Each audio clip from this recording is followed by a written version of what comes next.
Good evening, ladies and gentlemen, and welcome to Wildcat Football on the Wildcat Sports YouTube page. I'm David Warrington, and I'm coming to you live from Community Field here in Edgewood for tonight's varsity football matchup between the host Edgewood-Colesburg Vikings and your Central City Wildcats. And before we get started here on the pregame talk, I'll go ahead and give a shout out to our sponsor, Next Bank. Each person and family has unique financial needs. That's why we offer a variety of personal banking and lending products. We offer everything you need for your personal financial success, from checking and savings accounts to loans and online services. Next Bank, member FDIC, equal housing lender. And like I said, coming to you here from Edgewood for tonight's matchup between the Edgewood-Colesburg Vikings and your Central City Wildcats. Go ahead and take a pregame look at both teams here. First, for the Wildcats, they entered tonight's game with a record of 0-2 so far on the year. They lost their opening game of the year last week, or 2 weeks ago, against Lone Tree by a final score of 38-8, and then fell to the Key-High Keyhawks last week, 64-8. They've struggled to defend the pass early this year, giving up a lot of deep pass plays last week, and have also found trouble at times hanging on to the football. This is a very young team, and they have shown some promising drives where they've moved the ball well, and we'll just hope to see some more of that tonight. The starting quarterback for the Wildcats is sophomore Jaden Hansen. So far this year, he has completed 6 of his 15 passes for 79 yards with 1 touchdown and 1 interception. The Wildcats' talented pair of sophomores in the backfield, Hansen and Aiden Klosterman, are tied for the team leaders in rushing yards. Hansen has ran the ball 16 times, while Klosterman has ran it 22 times, both for 47 yards. Hansen has also found the end zone once on the ground.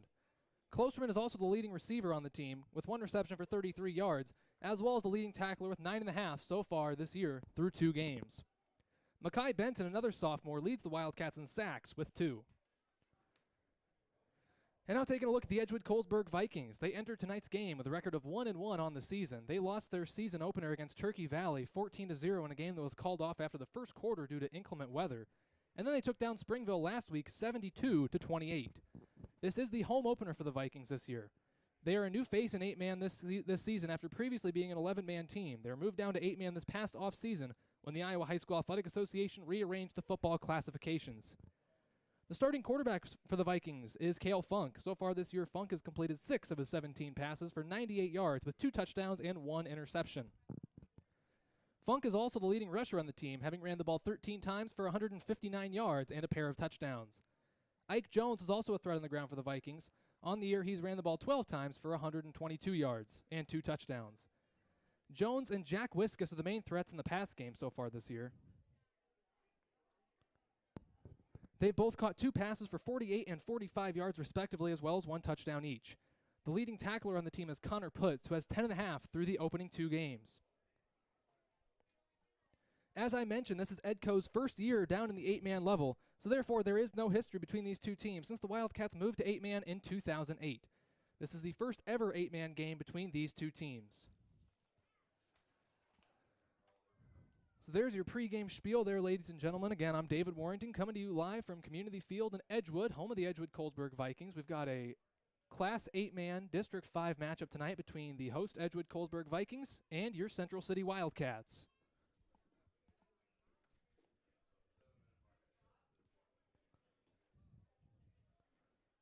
So taking a look around the district here in 8-man District 5. Other games around the district, we've got in Elkader, Iowa, we got the Central Elkader Warriors hosting the Calamus-Wheatland Warriors. Again, Cal Wheat in their first year in 8-man as well. Also, we've got the Keyhawks hosting the Springville Orioles tonight over in Lansing. And lastly, the Midland Eagles are hosting the Easton Valley Riverhawks in Wyoming. That should be a good one over there. Take a look at the district standings through 1 week of district play. And remember, the district standings are determined only by district games. Non-district games do not count. So everybody's either 1-0 or 0-1. Edco, Key, Easton Valley, and Midland are all 1-0 after wins a week ago. Edco took down Springville 72-28, as I mentioned. Key took down your Wildcats 64-8. Easton Valley took down the Central Elkader Warriors 67-8, and Midland took down the Cal Warriors 48-6. So again, those 4 teams come in 1-0 and leading the district. And therefore, Springville, Central City, Easton Valley, and Calamus-Wheatland all in a 4-way tie for last at 0-1. So we've got about little under 9 minutes to go here before we kick things off. Got the Wildcats over to my right, standing underneath their goal post. Edco Vikings standing my left. Looks like they're just finishing up their team offense.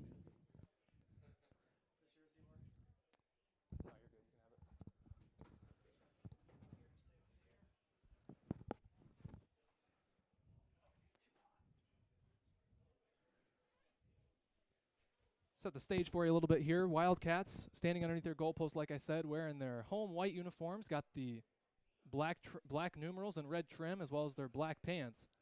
Vikings are in all black over to my left, wearing black jerseys and pants, gold numerals and trim on the jerseys. Got just under 8 minutes to go here before kickoff. As I mentioned, the Vikings come in 1-1 after a one-quarter opening week loss against the Turkey Valley Trojans, before bouncing back to take down Springville 72-28 a week ago. Wildcats enter 0-2 after tough losses against Lone Tree as well as Key to open their season. Assuming we're going to have the national anthem here before too long, Vikings still running their team. Wildcats have been over underneath their goalpost for several minutes now.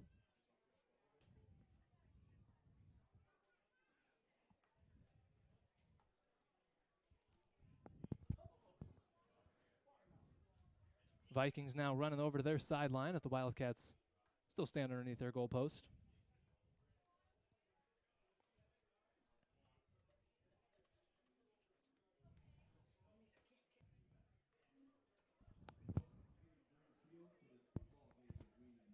As they're just starting the pregame announcements here, public address announcer just coming on over the PA system.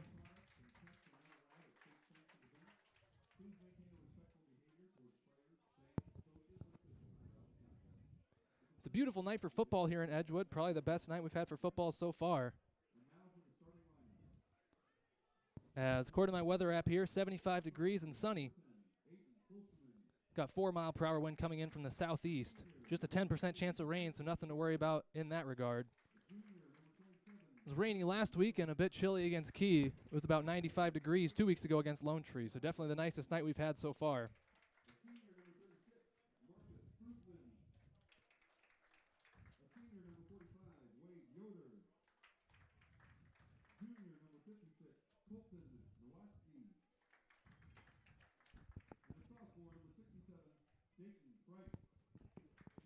As they're announcing starters here.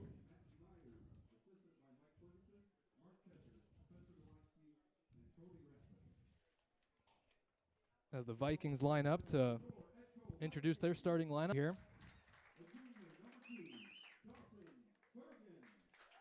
A junior running back, number 2, Dawson Bergen.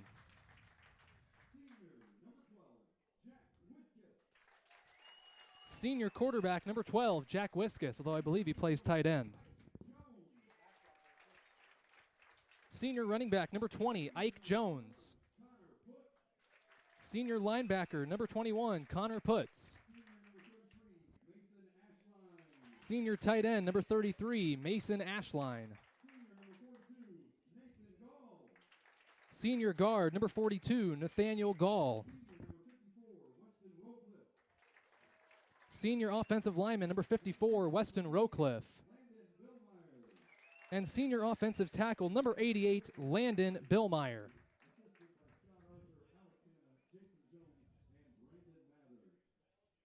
We'll take a quick break here, ladies and gentlemen. I believe we're about to have our national anthem.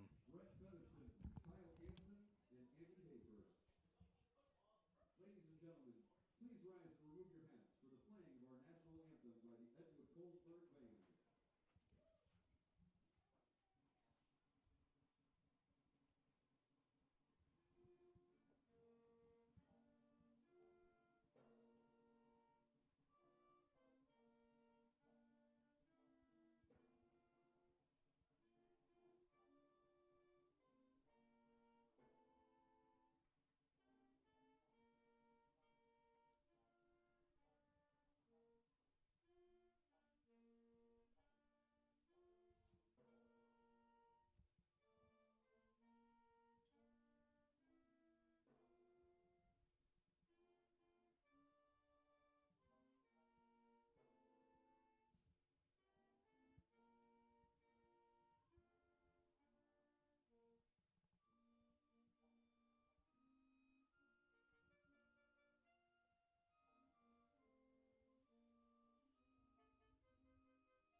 All right, the national anthem has been played, and we are just under 3 minutes away from football here from Edgewood.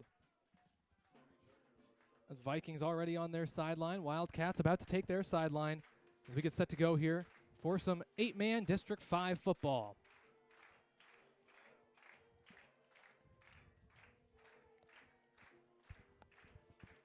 Wildcats jogging over to their sideline, just under 2.5 minutes to go now. Captains for the Vikings lined up. Looks like their captains will be Jack Wiskus, Connor Putz, Mason Ashline, and Landon Billmeyer, the 4 captains for the Vikings. They'll be heading out to midfield momentarily.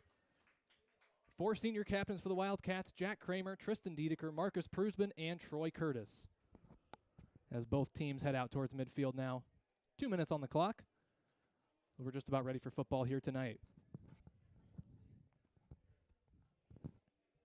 Both teams shaking hands. We'll know the result of the coin toss momentarily.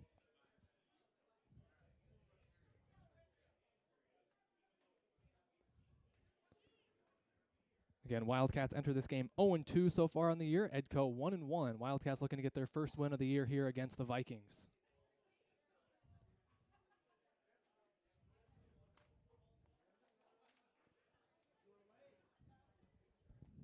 Both teams moving over to the goals they'll be defending. Wildcats won the toss. And it looks like they elected to defer to the second half, same as they did last week. Vikings, of course, will receive. Wildcats will defend the goal to my left and will work left to right. Vikings will defend the goal to my right and work right to left. Wildcats second time in a row winning the coin toss. Second time they've chose to defer. Looks like might be their strategy this season. As both teams hustle over to the sidelines. We're under a minute to go now before we get things underway. If you're just joining me, I'm David Warrington, coming to you live from Edgewood for tonight's varsity football matchup between the Central City Wildcats and the Edgewood-Colesburg Vikings. Wildcats just won the toss and elected to defer. Vikings therefore chose to receive and will get it first here to open up the night. Wildcat kickoff team hustling onto the field. Vikings kick return team doing the same. As we're just about ready to go here from Edgewood. Looks like back deep to return for the Vikings will be Ike Jones. He's their second leading rusher behind their quarterback, Cale Funk. As both Braden Rickles and Connor Clark, again, like the past couple weeks, act like either one of them could kick it. In most cases, it's Rickles, but Clark does kick it every now and then. We've got 12 minutes on the clock, and we're set to go here for tonight's opening kickoff between the Wildcats and the Vikings. They both take their approach. It's going to be Clark kicking it off. Onside kick. The Wildcats might have it, and they do. Luke Bird's got on it. And that's why they do that, ladies and gentlemen. Braden Rickles, their usual kicker. Clark sneaks up and kicks it. Bounced out of the hands of one of the front linemen for the Vikings, right into the hands of a hustling Luke Birds. And the Wildcats will get the ball to start both halves here tonight. They will get their opening crack at things here tonight from the Vikings 38. So they'll have great field position to start tonight's game. Wildcats come up to the line of scrimmage.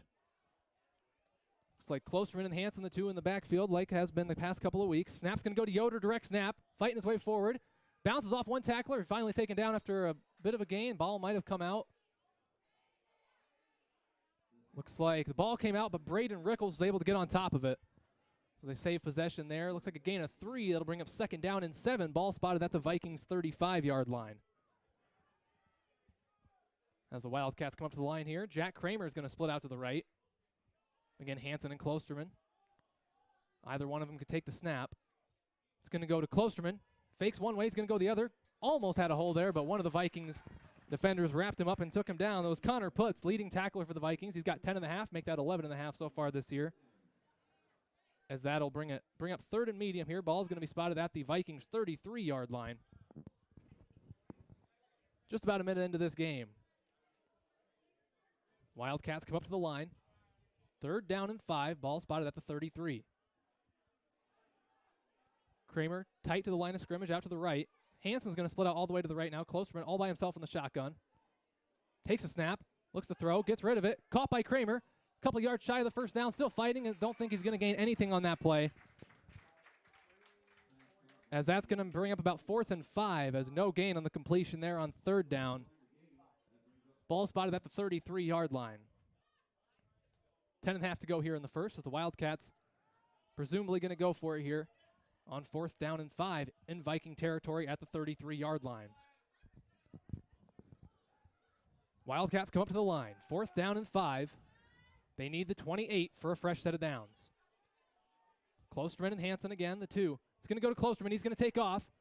Fighting his way forward. He's going to be short, though, and that's going to be a turnover on downs. Gain 2, needed 5.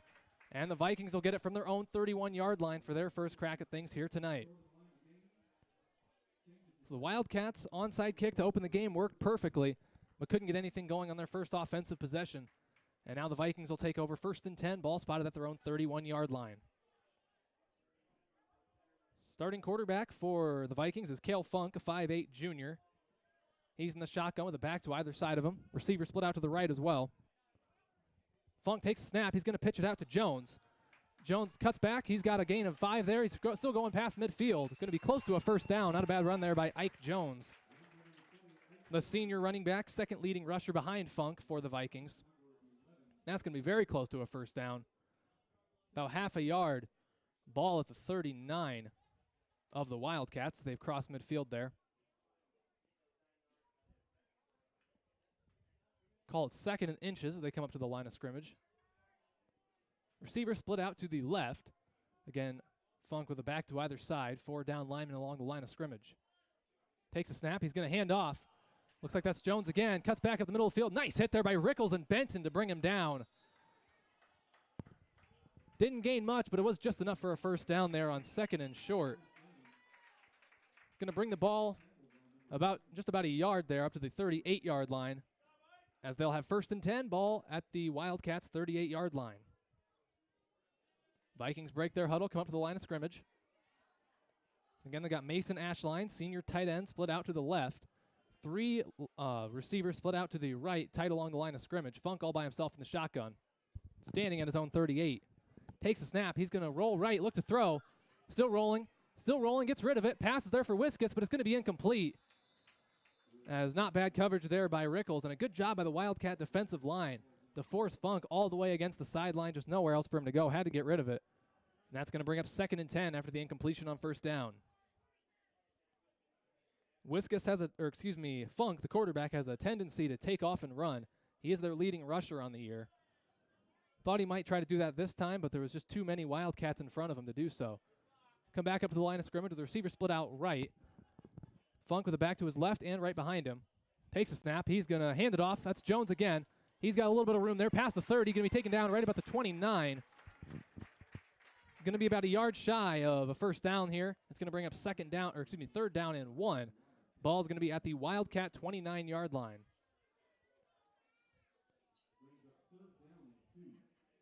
Third and short here for the Vikings. Same formation, except this time to the right. Receiver split right. Funk in the shotgun, pair of backs to either side.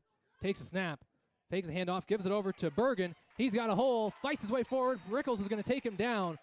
Braden Rickles was the last one there before he had a clear path to the end zone. That'll be more than enough for a first down, as they're going to spot it, looks like, about the 17-yard line. That'll be 1st and 10 for the Vikings.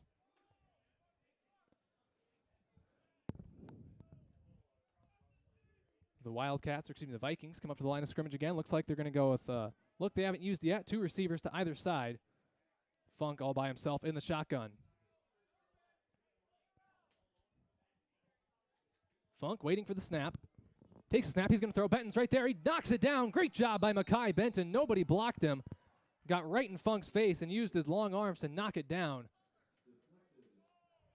So that'll be an incompletion there on 1st down. It'll bring 2nd down and 10. Ball still spotted at the Vikings' 17-yard line. Nice hustle there by Mackay. Nobody blocked him. It was right in his face. Just put his arms up and got a good piece of that ball. No chance of anybody catching that one as it fell incomplete. That'll bring up 2nd down and 10.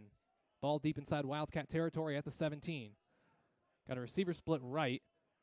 Funk with a back to either side. Takes a snap. He's going to pitch it over to Jones on the left side. Fights way to the 15, to the 10, 5. He's going to go all the way to the end zone. Touchdown. There is a flag, though. Hold on, ladies and gentlemen. There is 2 flags down on the ground.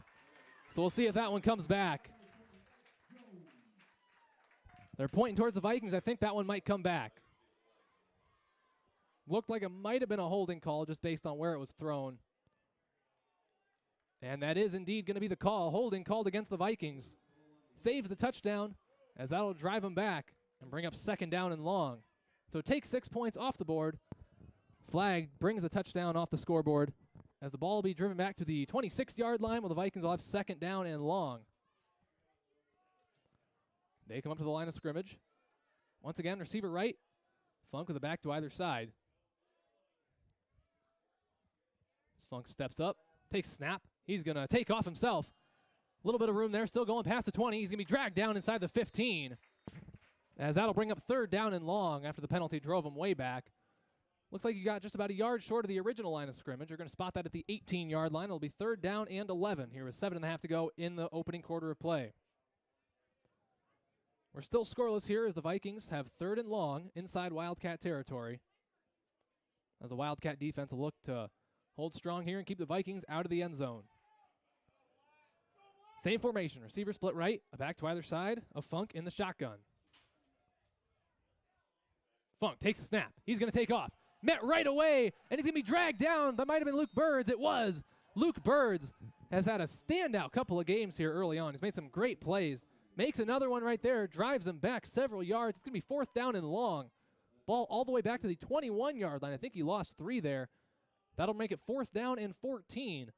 Wildcat defense just needs to hold for one more play here to keep the Vikings out of the end zone. Cale Funk having a long conversation over there on the sideline with the Edco head coach. James Rochford is coach of the Vikings. At least I'm assuming that's the play caller. Vikings up to the line. Got 2 receivers to the left. Funk with the back to his left in the shotgun. Takes a snap. He's going to throw here on 4th and long. Drops back in the pocket. Gets rid of it. It's going to be incomplete. No, it's caught, and that's going to be a touchdown. And ladies and gentlemen, he was throwing it to Ike Jones across the middle. It was overthrown. Jones leapt for it, couldn't grab it. But Mason Ashline wasn't even the intended receiver, it doesn't look like. Caught it and brought it across the goal line for the score. Vikings lead it 6-0 here after they bring it into the end zone through the air.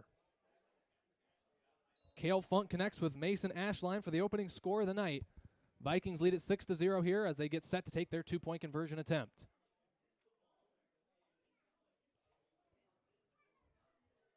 Looks like the Vikings want the ball on the left hash for their 2-point conversion attempt. They're going to go with a receiver split out to the left. That's Ashline, who just caught the touchdown. 3 receivers tight against the line of scrimmage to the right. Funk by himself in the shotgun. Takes a snap. Rolling right. Might take off. Throws it. It's going to be incomplete. Nice job there by Aiden Klosterman to make a move against the ball, but that might have drawn the flag. Just saw a flag came out there. Might be pass interference. We'll wait for the call here. It's going to be holding against the defense. So 2-point conversion was no good, but they'll move it up half the distance and try it again after the penalty there on the first attempt, as the Vikings will get another shot. They're going to split a receiver to the right. Funk with a back to either side. As he gets set for the snap, takes it, hands it off. Jones brings it into the end zone. He's met right when he gets there, but too late as the Vikings put another 2 points on the board. They strike first here tonight, as with 6:14 remaining in the first quarter, our score, Edgewood-Colesburg 8, Central City 0. So the Wildcats gave up the touchdown run, but it was brought back because of a holding penalty against the Vikings. Had them back to 4th down and 14 after a great play by Luke Birds on 3rd down and 11. Unfortunately, on the 4th down pass, it looked like it wasn't even the intended receiver that caught it, but nonetheless, Mason Ashline, the senior tight end for the Vikings, caught it and brought it across the goal line for the score. Wildcats will look to bounce back here as they'll get a possession of the ball. Jack Kramer stands at his own 10, back deep to receive. As looks like Jack Wiskus hustles onto the field for the Vikings. Looks like he's going to set the ball and get set to kick it away. Again, 6:14 remaining here in the opening quarter. Vikings took a good chunk of clock off the scoreboard there in their first possession. As the Vikings get set to send it away. As Wiskus takes his approach. Ball in the air, not a bad kick. Kramer going back to field it. He's going to pick it up at his own 4, fighting his way forward to the 10. Sidestep, still going to the 15. And looks like he's going to be brought down right about at the 15-yard line. We'll see where they do spot it. Not a bad kick there by Wiskus. It was on the right portion of the field, left if you're Kramer. Depends on your vantage point. As he picked it up, didn't have much room to work with as the Viking defense got down there pretty quickly. Looks like they're going to spot it at the 17-yard line, and that's where the Wildcats will take over 1st and 10 here with 6:08 to go in quarter number 1. Luke Birds is going to split out to the left. Klosterman in the shotgun. It's going to go to Wade Yoder, a direct snap. Pushing his way forward. Big pile of bodies in there. Don't think he gained too many yards on that carry. Looks like call that about 2 yards. Ball's going to be at the 19-yard line for 2nd down and 8. 2nd down and 8 here as the Wildcats come back up to the line. Kramer split out to the left. Klosterman and Hansen both in the shotgun. Klosterman takes it, hands it off to Kramer, going to the right sideline, cuts it back up the middle. He's got some room to work now past the 25. He's taken down about the 27-yard line. It's a dangerous move there always when you cut back. Always potential for a big loss, but Kramer made it work that time. As he's going to pick up a 1st down, ball's going to be spotted at the 28-yard line as the Wildcats pick up their first down of the night. Yoder hustles onto the field the last second. He carried the ball on 1st down for a gain of about 2. Wildcats come up to the line. Arwen Betzer looks like he's in the game for the first time as the Wildcats are going to line up in the I formation. Betzer, the running back. It's going to be a handoff to Yoder up the middle. Fights his way forward for a couple.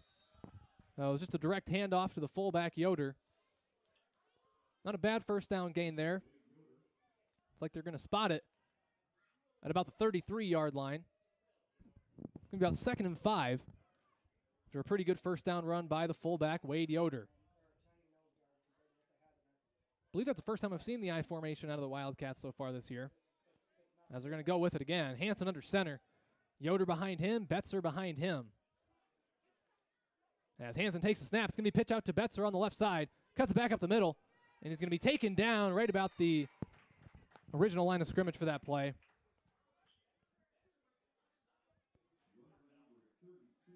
Looks like maybe even lost one there. Ball back to the 32-yard line. It's going to make it 3rd down and 6 here. As the Wildcats look to pick up the 1st down, ball spotted at their own 32-yard line. They break their huddle, still in the I formation. See if they keep it on the ground here on 3rd and 6.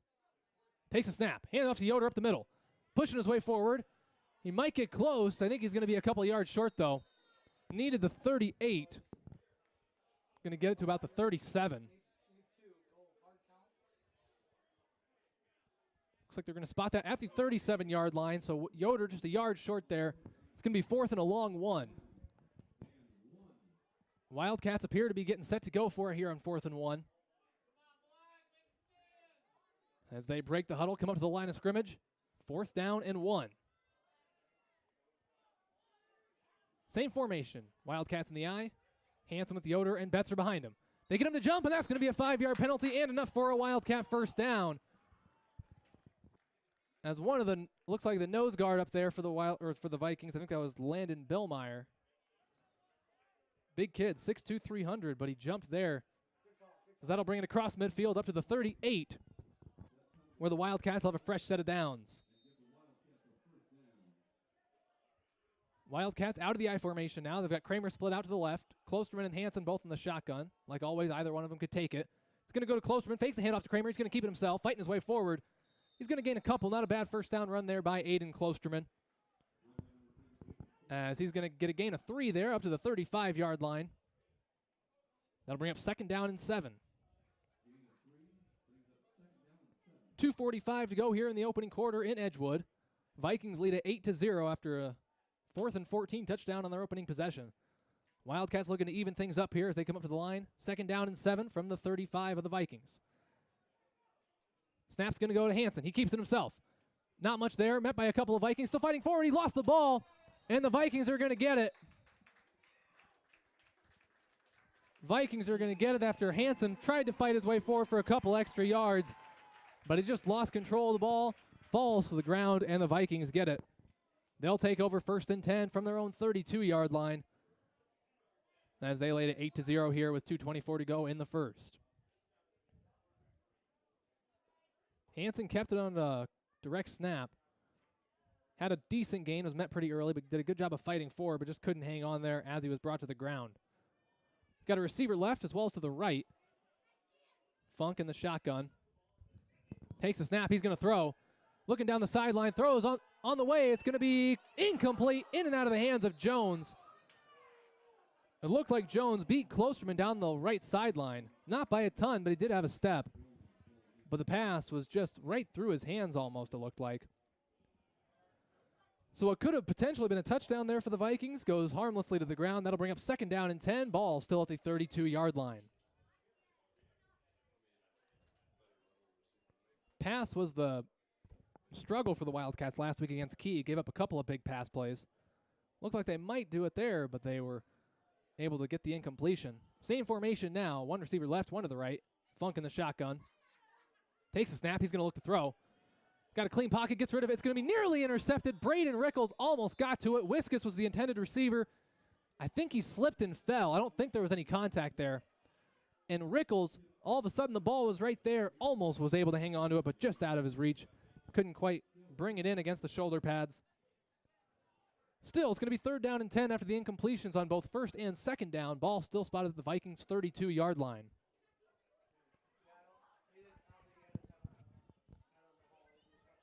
Vikings come up to the line of scrimmage. Looks like they're going to have a receiver split out to the right. Funk in the shotgun with a back behind him and to either side. He takes a snap. He's going to take off. He's going to keep it on the ground.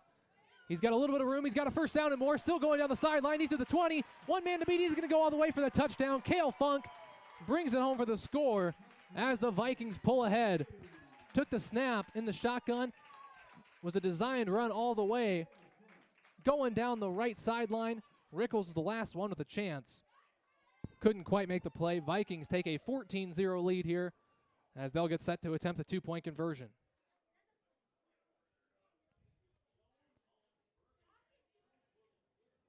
So again, 14-0 our score as the Vikings come up to the line of scrimmage. They've got 2 receivers split out to the right. Funk with Bergen to his left.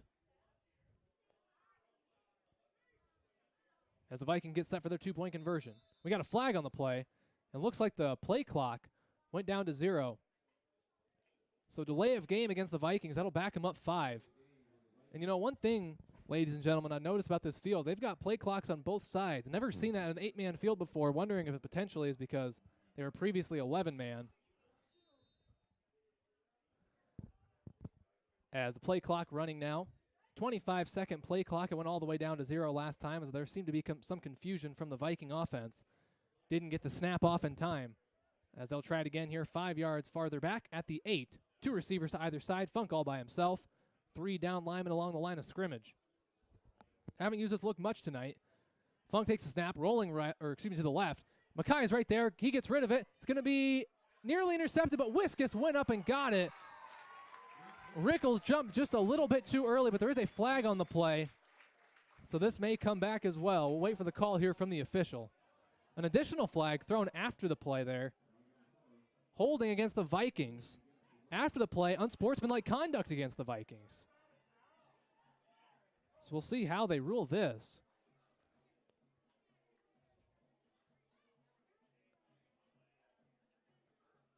That's kind of funny. I don't think the band got the memo that the 2-point conversion was taken off the board as they started playing, and they stopped halfway through the fight song. So we'll see where they do end up spotting it. Again, there was a penalty during the play and after the play. They were originally from the 8 after a delay of game call. Looks like the flag took place, or nope, they're going to go from the original there at the 8.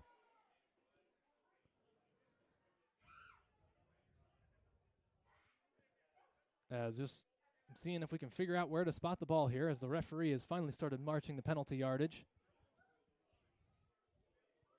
Looks like the unsportsmanlike was declined. Holding will be accepted.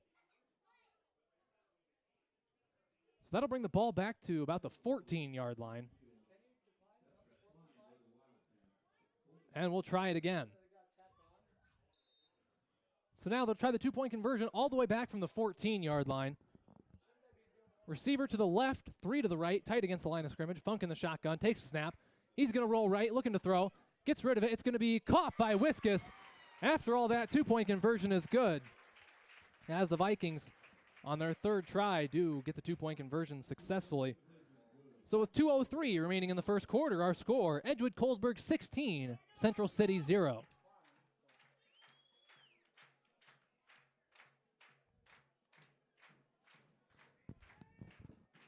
So the Wildcats will get the ball back here as the Viking kickoff team heads onto the field. Jack Kramer, again the deep man, to return the kick for the Wildcats. As Jack Wiskus sets the ball at the 30, and he'll get set to send it away.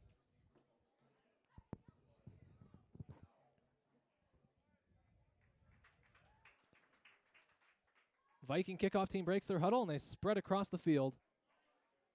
Wiskus had a pretty good kick the first time, ended up dying at the 4 where Kramer picked it up. We'll see what he does this time. Takes his approach, kicks in the air, and it's going to go out of bounds, nearly stayed in bounds. But it will be a flag on the play for going out of bounds. It finally rolled out of bounds at the 35 of the Wildcats. As it looked like it was just going to go straight through the air out of bounds, but ended up landing and nearly dying along the sideline. But does finally roll out of bounds, and that will draw the flag. I think it looks like we're going to re-kick here. Of course, Coach Myers has two. Oh, nope, looks like we're not going to re-kick. I was just going to say Coach Myers has 2 options in this situation. You can either re-kick or you can just take the ball with a couple of additional penalty yards added on. They're going to take the ball at midfield. So great field position here for the Wildcats as they get their third drive of the night started. Receiver split left. Klosterman in the shotgun. Takes a snap. Handoff's going to go to Kramer along the left side. Running his way down the sideline. He's going to be taken down after a gain of just a couple. Not a ton of room over there for Kramer on that play. Looks like he gained 2. He'll bring it up to the Viking 38-yard line. It'll be 2nd down and 8.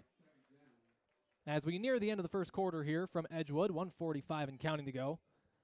Again, the Vikings with an early 16-0 lead as the Wildcats look to punch it into the end zone for the first time tonight. Currently 2nd down and 8, ball at the Vikings 38. Luke Bird split out to the left.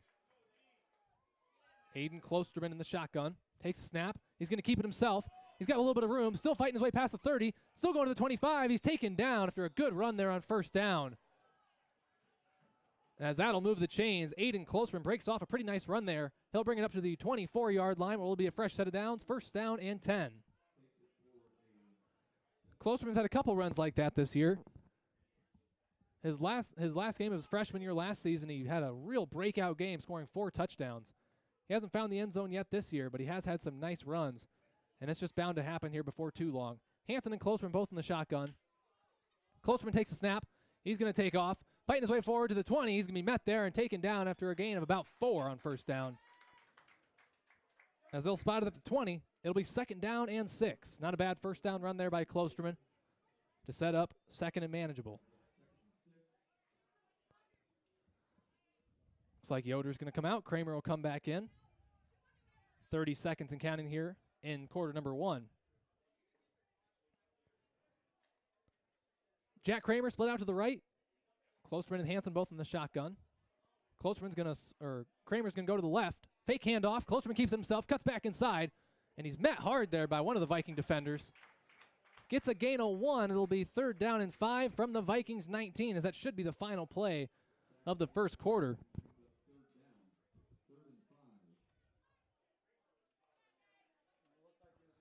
As the clock will hit all zeros, if we played 1 quarter of football here from Edgewood, our score, Edgewood-Colesburg 16, Central City 0.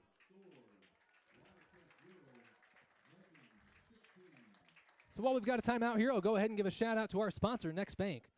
Next Bank, combined-owned, independent, Eastern Iowa community bank with expanded services and the latest technology to meet our customers' fast-moving lifestyle. Bank on your success with Next Bank, member FDIC, equal housing lender.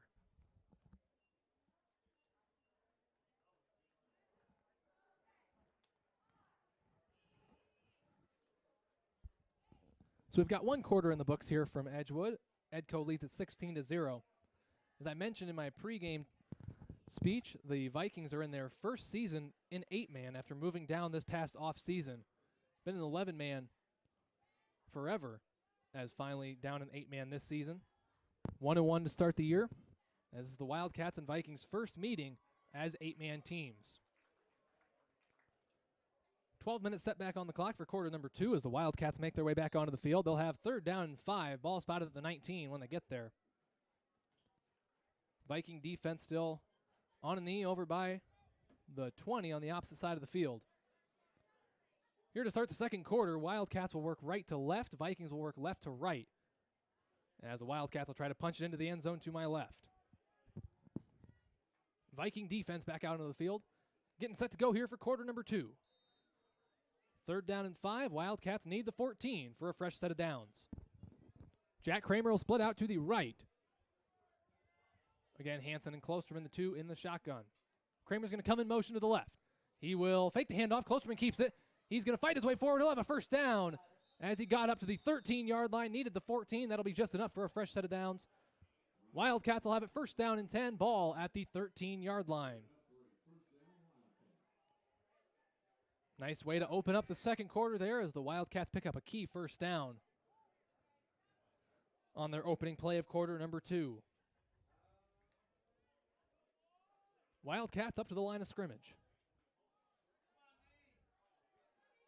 Again, Hansen and Klosterman, the 2 that could potentially take the snap. It's going to go to Hansen. He fakes the handoff, rolling right. He's going to throw. Rickles open in the end zone. It's going to be nearly intercepted. It falls to the ground, incomplete.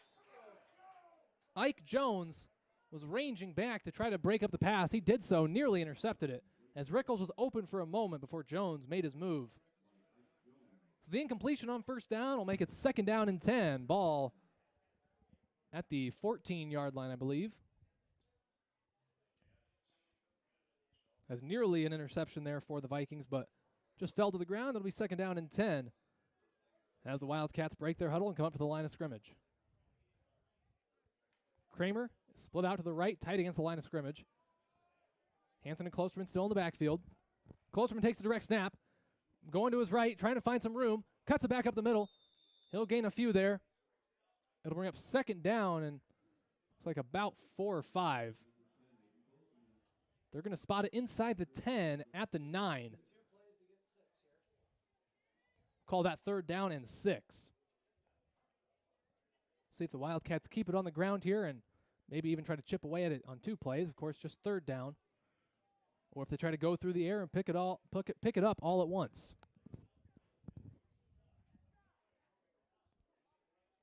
Third and 6. Wildcats come up to the line. Luke Bird split out to the left.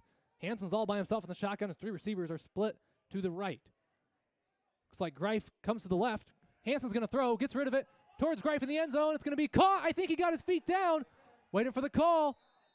Touchdown, Wildcats. Great catch there by Lucas Greif. His 2nd touchdown catch of the year. As Greif went in motion along to the left side. And are they going to call an incompletion? I think they're going to call it an incompletion. It looked from my vantage point like he might have even got both feet down. There didn't seem to be any confusion about this call. And they're going to change the call to incomplete to take the touchdown off the board. Of course, they have better viewpoint than I do, but it looked like he got both feet down from where I'm sitting.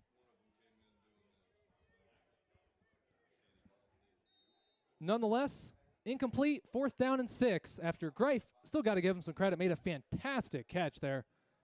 Whether he didn't get his feet down or what the situation was there, it was a great effort there to make a tough catch. As that'll bring it 4th down and 6. Wildcats looking to find the end zone here. Ball at the 9-yard line. Klosterman's in the shotgun. Kramer split out tight to the left. Klosterman's going to throw. Now he's going to take off. He's going to fight his way forward. He's close. Might be a yard short, as I think that's going to be a turnover on downs.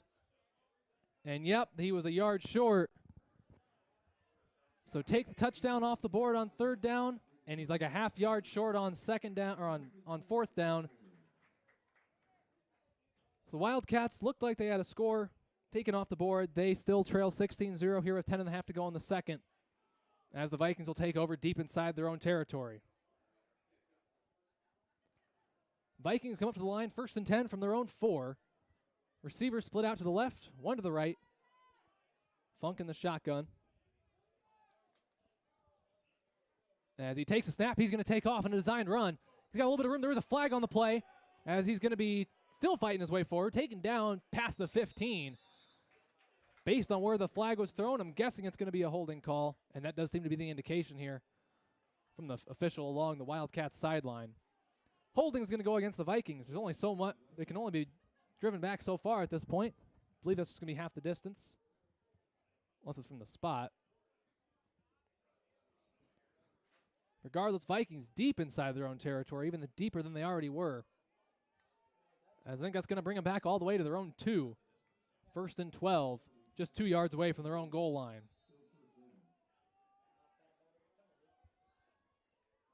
Got a receiver split to the left.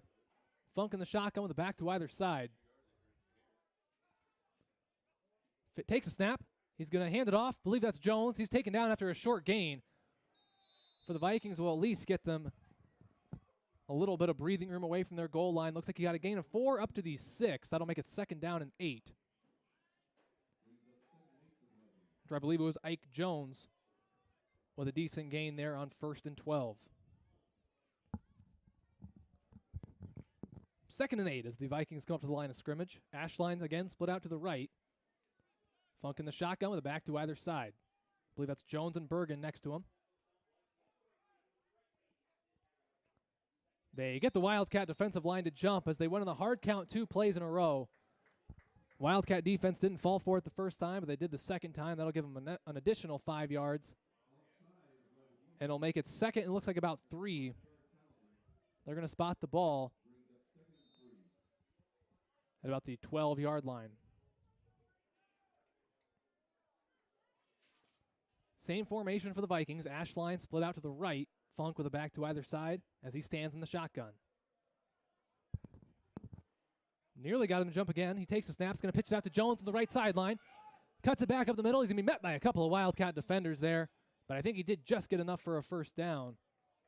As there is a flag on the play. There have been quite a few flags here tonight, primarily against the Vikings.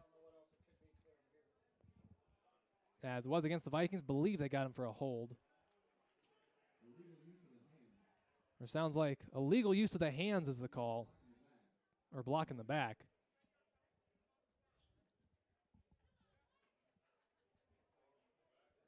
So that'll bring it back inside the 10 to the 8. Oh, they're going to move it 1 more yard back to the 7. As it's still 2nd down. We'll call that 2nd down and 7 from the 7. 2 receivers split out to the left for the Vikings. Funk in the shotgun. Dawson Bergen, to his right. He takes a snap. He's going to pass. Gets rid of it for Wiskus. It's caught. And he's going to have a 1st down and more before he's taken down by Hansen. Wiskus, a big kid, listed as 6'4", 190 pounds. Catches the pass and gets a couple after. So that'll bring it to about the 23-yard line. Well, they'll get a 1st down and 10. 8:40 remaining here in the 2nd quarter. As the Vikings come up to the line of scrimmage for their 1st down play. They've got a receiver split out to the 1 to the right, 3 to the left. They got them all bunched up against the line of scrimmage. One comes in motion to the left. That's Bergen. Funk takes a snap. He's going to roll right. Gets rid of it. Intended for Bergen. It's caught, and he's going to be taken down right away, but it's still going to be about a yard short of a 1st down, it looks like, and they might actually give him enough. They will. They'll call that a 1st down, as they're going to spot the ball at the 33, and they'll give him a fresh set of downs.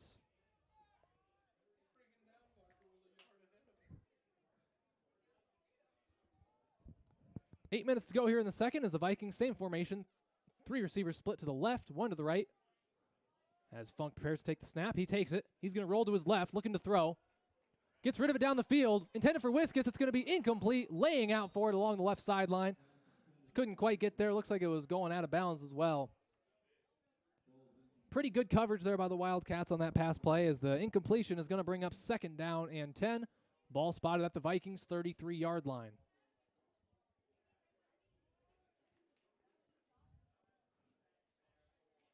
Wildcat defense did a pretty good job of defending the pass there. It's been a problem a couple times, especially last week against Key. No issue there as they had a couple of guys over on Wiscus along that sideline. They're going to go with the receiver to the right. Funk in the shotgun with the back to either side. Jones and Bergen again. Funk takes a snap. He's going to hand it off to Ike Jones. He's got a hole. He's past midfield. Cuts it back inside, past the 35. He's going to take him down at the 34-yard line, as that'll be enough for a Vikings first down. Funk took the snap, faked it to Bergen, and handed it off to Jones. There was a big hole there as Hansen from his cornerback position came up and filled to make the tackle. But not before Jones was able to pick up first down yardage. They'll have it now first down and 10 in Wildcat territory at the 34-yard line. Same formation for the Vikings. One receiver right, Funk in the shotgun, back to either side. 4 down lineman. As he takes the snap, he's going to pitch it out to Jones along the left sideline, cuts it back, fighting his way forward. Just a couple there. Pretty good job there by the Wildcat defense to get over towards the sideline. Looks like they're going to hold him to about a yard there on first down. They'll get up to the 33. It'll be second down and 9. Not a bad job there by the Wildcat defense. Hold them to 1 on first and 10. As we've got under 7 minutes to go here in the second quarter. Vikings lead at 16-0 here from Edgewood. Vikings break their huddle. Second down and 9. Ashline again split out right. Funk in the shotgun. Jones to his left. Bergen to his right. Looks like there was some movement. Who moved first? I believe it was the Vikings. That is indeed the call. False start called against the Vikings. As that'll drive them back 5. They'll spot the ball at the 38 of the Wildcats. As that'll make it second down and 14.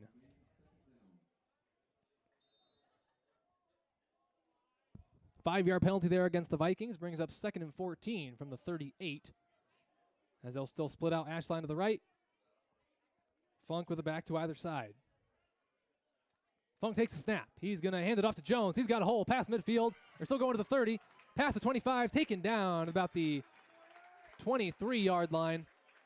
As that'll be enough for a Viking first down. Ike Jones, their second leading rusher coming in. He's had some nice runs on the ground tonight. Another one there picks up a first down for Edco. As they'll have it first and 10 from the Wildcat 23.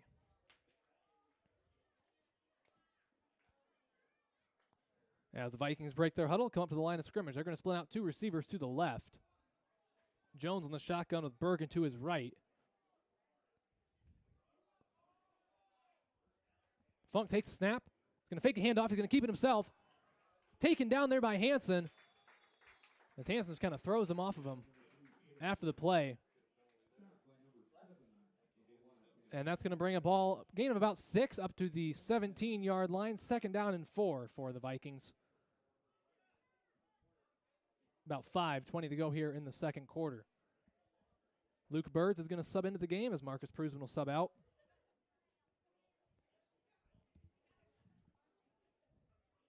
As Funk, leading the Viking huddle with the play call, breaks the huddle as they come up to the line of scrimmage. They've got a receiver split out to the left, 3 receivers bunched up tight to the right. Funk by himself in the shotgun. Funk takes the snap. There's a flag on the play. Funk's past the 10, still fighting his way inside the 5. He's going to spin out of a tackle and finally pushed out of bounds at about the 5-yard line, but there was a flag. It was thrown right at the snap, but they did not stop play for it.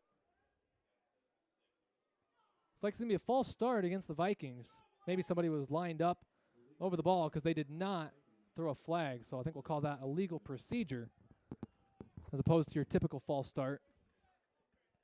As that'll bring them back to the 22-yard line. And we'll call that second down and 9. As Funk kept it himself there on that play, Vikings quarterback got it towards the 5 before he was spun out of bounds. But that's brought off the board as the Vikings brought back to the 22-yard line. They'll have second down and 9. Again, receiver right, 3 bunched up to the left. Funk takes the shotgun snap. He's going to throw. Pass intended for Ashline in the air. It's going to be incomplete. I thought for a second Hansen was going to intercept it, Then I thought Ashline was going to catch it. Turned out neither of those situations took place as the ball falls to the ground, incomplete. Both men had a chance for it. Neither of them got it. It'll be 3rd down and 9, still at the 22-yard line. So after the incompletion there on 2nd down, Wildcats trying to hold the Vikings here on 3rd and long as the ball spotted at the Wildcats' 22-yard line. 2 receivers split out to the left. Jones in the shotgun, Bergen to his right. He's got 4:42 to go in the second quarter. Funk's going to throw. He's going to take off. He's going to be close to the 1st down yardage. He'll get it and more as he's going to be pushed out of bounds right about the 10. That'll be enough to move the chains as the Vikings will get a fresh set of downs. And that'll be 1st down and goal, ball spotted at the 10. So the Vikings just 10 yards away from the end zone. Wildcat defense will need a goal line stand here. He's got 4.5 to go in the first half. 2 receivers again split out to the right for the Vikings. That's going to be Jones and Ashline. Funk in the shotgun. Again, Bergen is lined up to his left. He takes a snap. He's going to throw. Pass in the air, intended for Wiskus. He's wide open, and that's going to be a Vikings touchdown. Wiskus was lined up as the tight end on the left side of the line of scrimmage, and nobody went with him by the time they realized he was going down to catch a pass. It was too late. Catches the pass in the end zone. Touchdown, Vikings. They lead at 22-0 here as they will get set to attempt their 2-point conversion.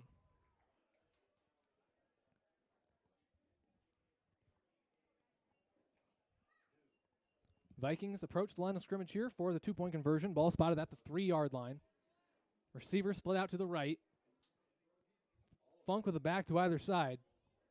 Takes the shotgun snap. It's going to hand it off to Jones. And he's got a clear path to the end zone. Runs it in for the 2-point conversion. It's good. And with 4:29 remaining in the second quarter, our score, Edgewood-Colesburg 24, Central City 0.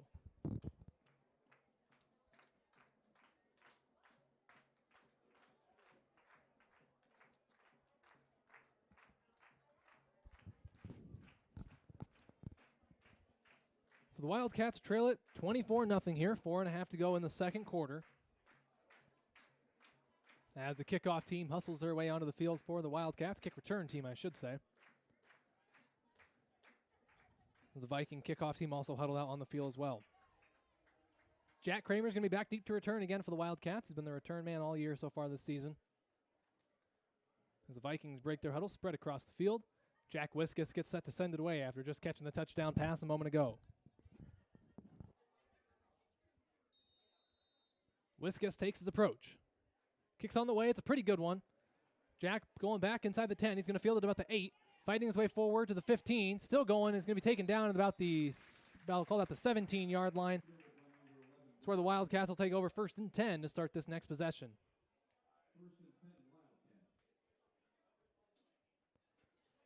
So the Wildcat offense has 4.5 minutes to work with here. They haven't found the end zone yet.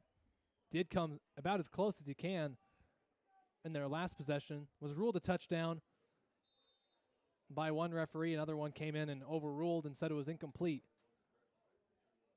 Nonetheless, Wildcats have it here 1st and 10. Ball thrown 17 as they get set to start this new possession. Kramer split out to the left. He's going to motion over to the right. Klosterman takes it, fakes a handoff. He's going to keep it himself. Pushing his way forward. Several Viking defenders there, but he does do a good job of churning his legs and getting a couple. He'll bring it across the 20, spotted at the 21-yard line. Not a bad gain there on 1st down. We'll call that 2nd down and 6 after a gain of 4 on the run there by Klosterman. Couple subs here for the Wildcats. Benton and Klosterman will come off. Didn't see who came on for Central City. Looks like Birds might have been one of them. Luke Birds and Lucas Greif both subbed in. Birds split out to the left. There's 3 receivers bunched up against the line of scrimmage on the right. Hanson by himself in the shotgun. He takes a snap. It's a low one. He picks it up. He's going to go to the left, or the right rather, going to look to take off, but he's going to be taken down for a loss. Looks like he might have lost one there. Back to the 20-yard line. That'll bring up 3rd down and 7 for the Wildcat offense. 3.5 and counting to go here before we reach halftime. Again, the Vikings with a 24-0 lead here from Edgewood.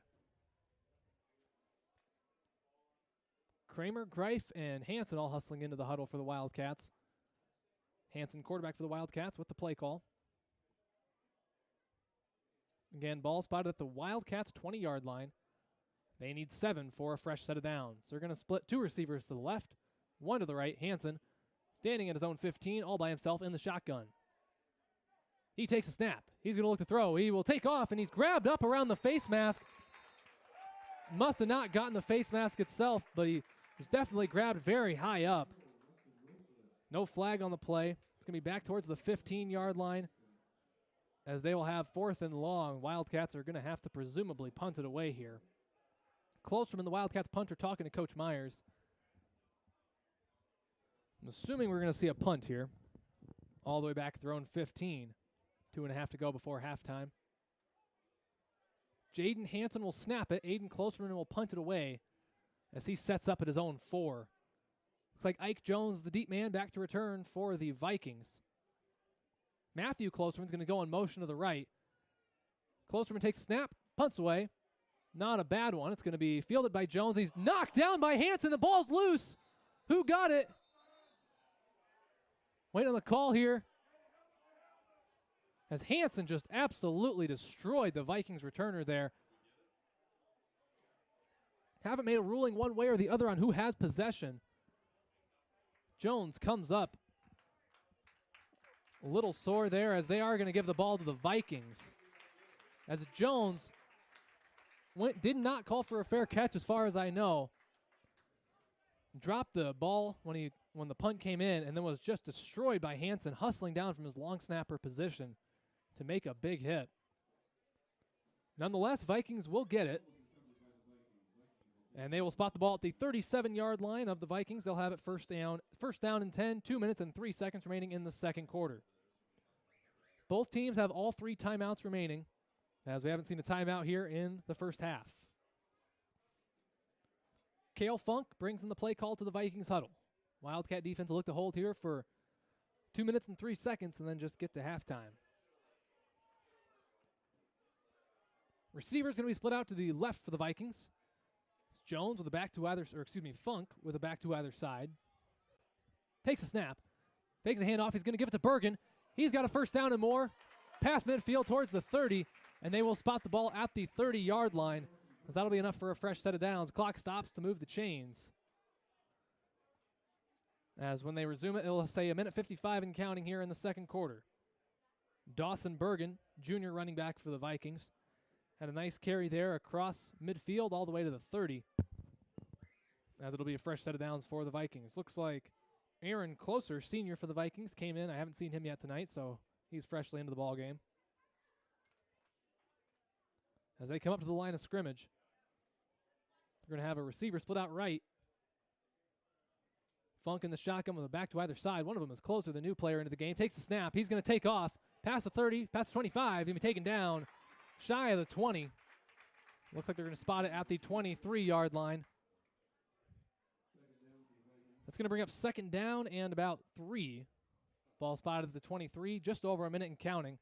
Again, the Vikings have all 3 timeouts left in their back pocket. Have not used one yet. Does not appear they're going to on this play. 60 seconds and counting now, as the Vikings come up to the line of scrimmage. Ashline split out to the left.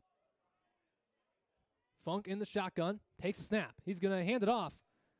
That is Putz on the carry. He's going to fight his way forward for a first down and a little more up to the 16-yard line. Connor Putz was the running back there, as the Vikings are going to use their first time out. He's their leading tackler coming in, but I hadn't seen him run the ball at all tonight until that point. Wondering if, looking over there, Ike Jones, who took the big hit, has his helmet off, kneeling against the sideline with the trainer. So the Vikings are going to use their first timeout. They've got 2 remaining. And with 38 seconds remaining in the second quarter, our score remains Edgewood-Colesburg 24, Central City 0. Well, we've got a quick timeout here. I'll go ahead and give a shout-out to our sponsor, Next Bank. Next Bank is your bank for what's next. Your next car, next home, next business, next phase of life, or next adventure. 5 locations to serve you: Central City, Cedar Rapids, Marion, Coralville, and Waterloo. Next Bank is proud to sponsor Central City Sports. Member FDIC, Equal Housing Lender.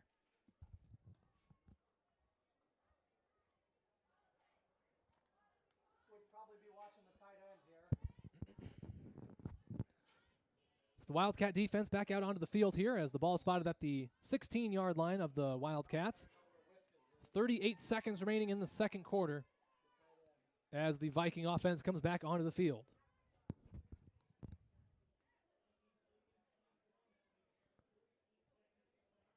Vikings in the huddle as they come up to the line of scrimmage for this 1st and 10 play inside Wildcat territory at the 16. 2 receivers split out to the left. Funk in the shotgun with Closer to his right. Takes a snap. He's going to roll to his right. He's going to throw. It's going to be intercept. No, it's going to fall incomplete to the ground. Aiden Klosterman was right there. Dove for it. Thought he had it. Just popped out incomplete. That'll take 4 seconds off the clock as the incompletion stops the clock at 34 seconds. 2nd down and 10. Ball still spotted at the 16-yard line. As we're nearing halftime here, Vikings trying to get another score on the board before we reach it. As the Wildcats, of course, trying to keep them out of the end zone for these next 34 ticks of the clock. They're going to split out 1 receiver to the left, 3 bunched up to the right. Funk by himself in the shotgun. Takes a snap. Rolling to his right, looking to throw. Still rolling, nothing there. He's going to take off. He's past the 15 to the 10. He's going to be taken down inside the 10, close to the 5. We're going to call it the 6-yard line as the Vikings will use their 2nd timeout of the half. Again, that is their 2nd. They have 1 remaining, and with 26 seconds remaining in the 2nd quarter, Edco leads it 24-0. Funk wanted to throw on that play. He rolled until he had no more room to roll out any farther, so he finally took off. Had a couple blockers there for him and made it all the way down to the 6-yard line. It'll be 1st and goal after we come back from the timeout.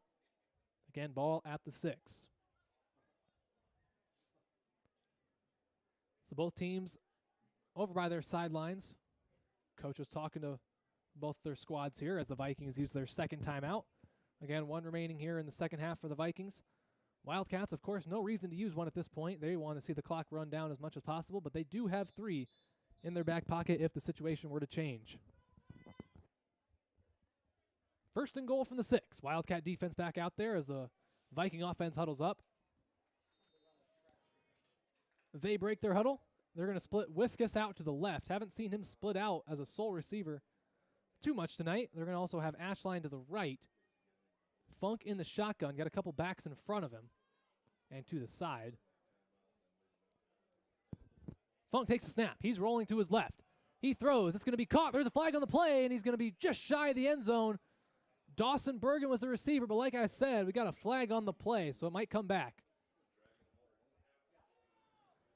Flag is thrown right about the 12-yard line.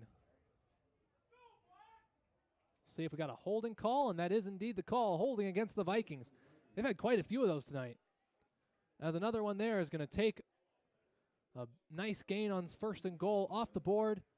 That's going to be a big penalty. It was from the spot. It took place at the 12, and it's a 10-yard penalty from the spot all the way back to the 22-yard line. That's a big penalty if you're the Wildcats, as they'll now have 1st down and goal all the way back at the 22 with just 19 seconds remaining in the half. They've got a receiver to the right, 3 bunched up to the left as Funk is by himself in the shotgun once again. Funk takes a snap. He's going to throw. Has some pressure in the pocket. It's going to be incomplete. Pass was intended for Aaron Closer. Again, he came in with the exit of Ike Jones due to the big hit sustained on the punt return. As the spotter, the referee that spots the ball there for the official crew, was nearly taken out by a couple of his referee crewmates throwing the ball at him at the same time, so kind of funny there. 14 seconds on the clock here in the 2nd quarter, 24-0 lead for the Vikings. Ball's at the 22-yard line as they've got 2 receivers to either side. Funk all alone in the shotgun. Funk takes a snap. He's going to throw. Pressure in his face. He's going to take off. He's got a little bit of room. Past the 15. Makes a move. Still moving the 10. He's going to go to the 5. He's going to go all the way into the end zone. Touchdown, Vikings. As Cale Funk took the snap, was going to throw. Pressure was in his face. Got out of it. Punched it in all the way to the end zone now with just 3 seconds remaining on the clock. The Vikings extend their lead 30-0. As Wildcats looked like they were going to hold him out, but a 22-yard run there from Funk on the designed pass play that just broke down and ended up in a rushing touchdown. It's going to put 6 more on the board. 30-0 our score here as the Vikings go to attempt the 2-point conversion. 2 receivers to either side. Funk again, all by himself in the shotgun.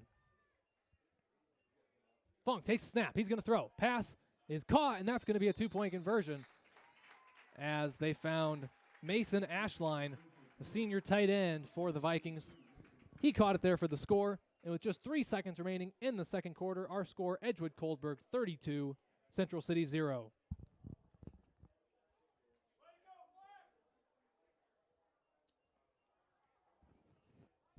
Really looked like the Wildcats are going to be able to hold them out of the end zone there. Couldn't quite do it, as Funk, on the broken play, finds his way into the end zone for the score. Just 3 seconds remaining on the clock, so assuming there is a kick return on the ensuing kickoff, that will likely be it for half number 1. Jack Wiskus sets the ball for the Vikings as Wildcat kick return team out there. Looks like they're going to have both Matthew Klosterman and Jack Kramer deep, both at about the 10. As Wiskus' kicks have had a tendency to go towards the sideline, so not a bad idea there to switch up the kick return look a little bit. Wiskus takes his approach, kicks on the way, over towards Greif. Christopher Greif's going to take it. He's going to return. This will be the end of the half. Still fighting his way forward past the 30, and he just gets tripped up. If he hadn't gotten tripped up, looked like there was nobody in front of him. Really nice return there by Christopher Greif.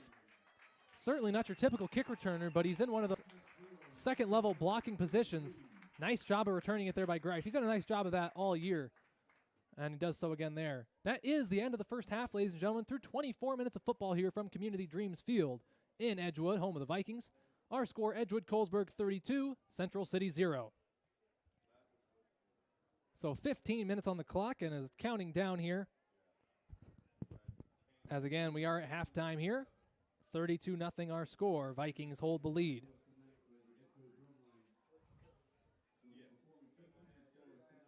Vikings jogging off. Looks like they're going to go inside a shed over there on the far left side past the football field. Wildcats over to my right, just taking a knee underneath the goalposts. They trail at 32-0. They will get the ball to begin the second half. As they won the coin toss earlier tonight, elected to defer their choice to the second half. Vikings then, of course, elected to receive. Onside kick gave the Wildcats the first crack at things, so the Wildcats will get both opening possessions of both halves here tonight. So if you're just tuning in here recently, I'm David Warrington coming to you from Community Dreams Field in Edgewood, Iowa. We are at halftime of tonight's varsity matchup between the Edco Vikings and your Central City Wildcats, with Edco holding a 32-0 lead. Wildcats nearly got on the board there late in that, or early in that second quarter, I believe it was. Lucas Greif was in motion to the left. Thought he caught it there in the back left corner of the end zone. Was ruled a completion and a touchdown by the first official, but another official came running in and overruled his partner, saying it was an incompletion. And the Wildcats ended up a yard short on fourth down and couldn't quite get it in. Got the Viking band out here on the track performing. Not a huge band, just 10 members, but doing a nice job here tonight. One interesting thing to note, the track for Edco has been completely stripped of the lanes. Looks like they're redoing that. A pretty decent track facility here at Edco. They commonly are allowed to host the district or state qualifying meets or a conference championship meets, same as we are with our nice facility in Central City. But yeah, one thing interesting to note there, noticed right away when I arrived here in Edgewood. So I mentioned a little bit in the open about a little over an hour ago at this point, the district standings here in 8-man District 5. Of course, just one game's been played of district play, and that's all that matters towards playoff seeding.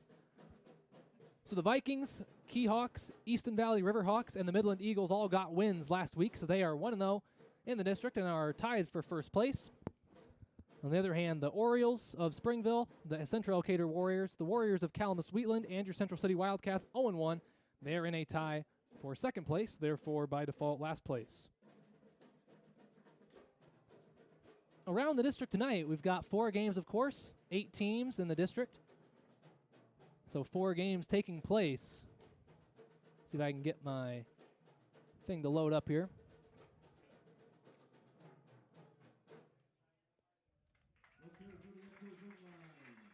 So as I said, 4 games taking place in district, or 8-player District 5 tonight. In Elkader, the Warriors of Central Elkader are hosting the Warriors of Calamus-Wheatland. In Lansing, the Springville Orioles took the nice long drive to take on the Key High Keyhawks. And in Wyoming, we've got the Midland Eagles playing host to the Easton Valley Riverhawks. Probably the two teams to beat here in 8-man District 5 would be Key and Easton Valley. Interesting to note, they play in the final week of regular season play. Barring an upset, that could potentially be a matchup of two unbeatens going for the district crown. So that would be very interesting. Again, that is the final game of the regular season over there for both of those programs. As I like to do here at halftime, I'm going to try to get an update on games that I can. Easton Valley, fortunately, puts their games on YouTube, video and all. Nice setup they have over there. They are winning 37-2 against the Midland Eagles over there in Wyoming. Looks like the Eagles just lucked their way into the scoreboard with a safety at one point. Other than that, it's been all Riverhawks as Easton Valley leads the Midland Eagles 37-2. A little bit of a weird score there. Don't usually see 2 points on the scoreboard, but there it is there. As they are in the second quarter of play over there in Wyoming. See if I can get an update for you on any other games around the district. Just 2 other games, of course.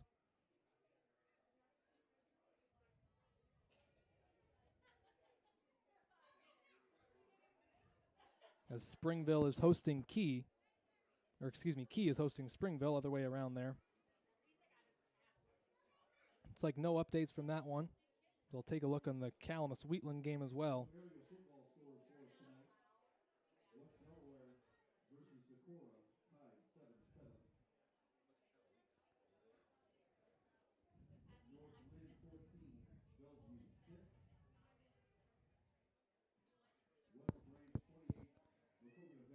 No update from there either, so just know the score of the Midland-Easton Valley game. Riverhawks with the big lead over there against the Eagles again, 37-2 in Wyoming. Little under 10 minutes to go here. Now rolling down towards the 9.5 in our halftime break.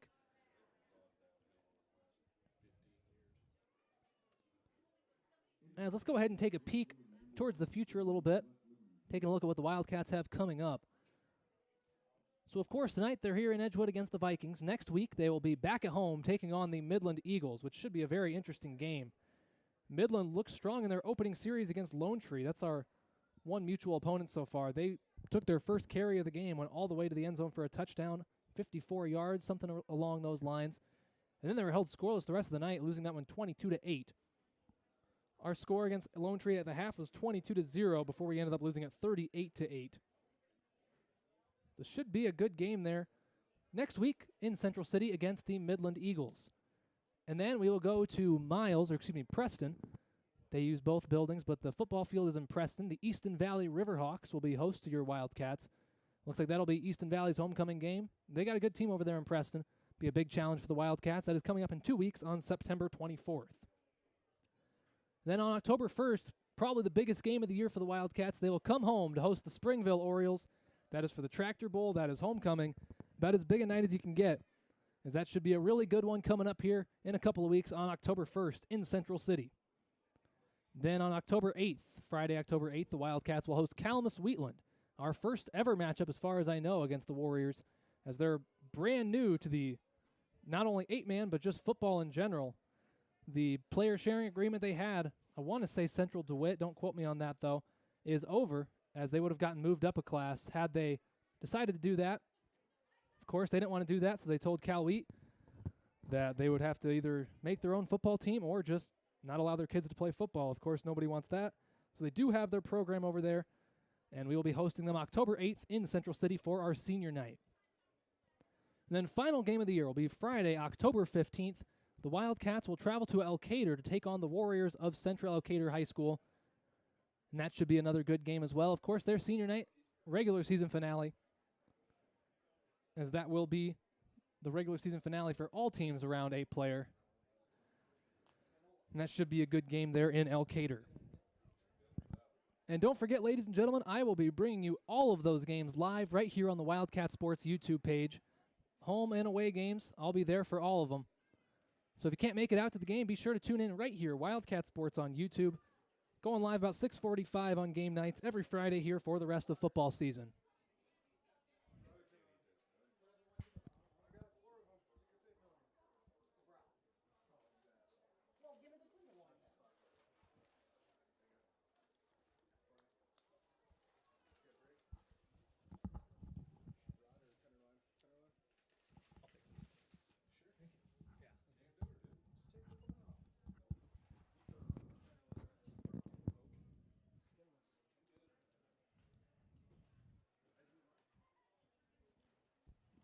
As the clock continues to roll down here, we've got a little over 6 minutes to go here on our halftime break.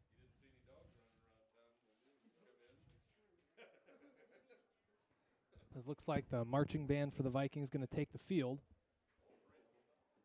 Wildcats have up on their feet over there on the underneath the goalpost to my right. Still no sighting of the Vikings there. Still inside the little locker room / shed thing they have set up over there. It's all the way over to my left. Well, we've got a little bit of time here. I'll go ahead and give another shout out to our sponsor, Next Bank. Next Bank is invested in their communities and ready to help the local economy grow by helping your business or farm operation grow. Whether you need an operating loan, equipment loan, livestock loan, or real estate loan, Next Bank has great terms and rates that will help you move your business to the next level. Next Bank offices are located in Waterloo, Cedar Rapids, Marion, Central City, and Coralville. Member FDIC, equal housing lender.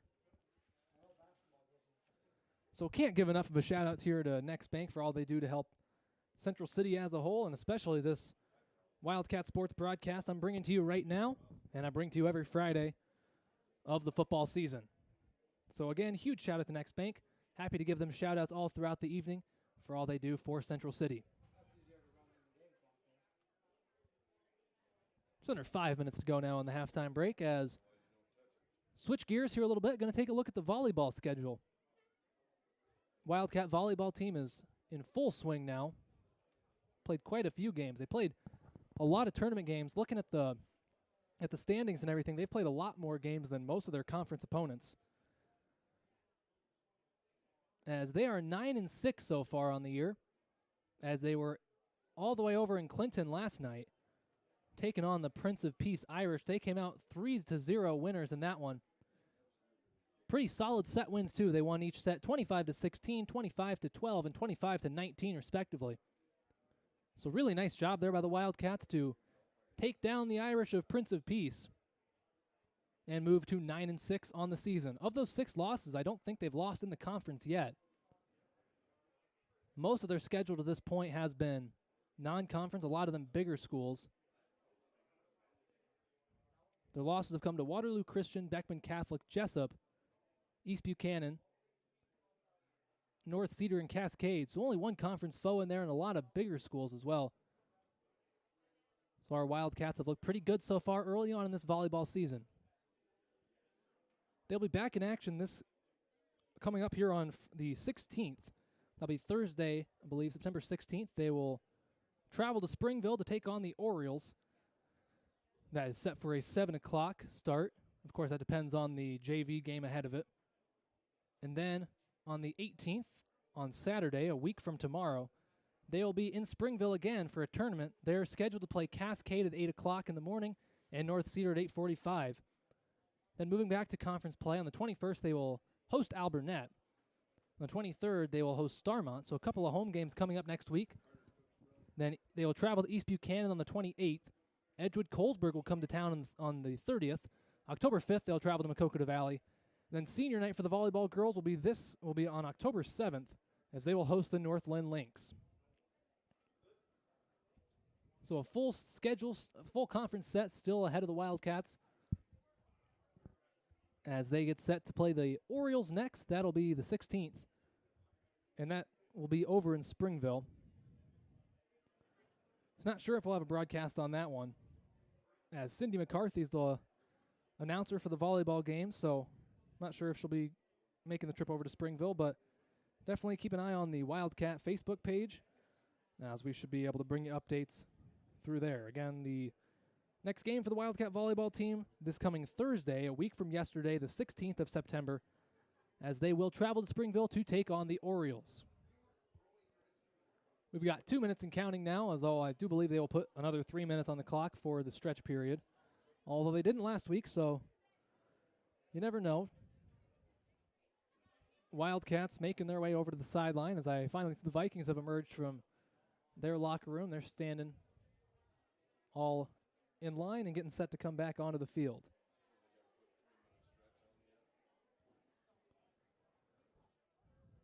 About 90 seconds and counting now, although it does appear that they will put the 3 minutes back on.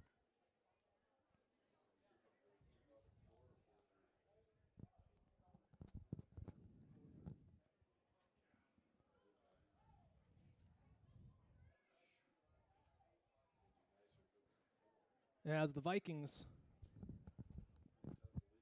just reaching the entrance to the field, as they'll hustle on past the track and onto the football field.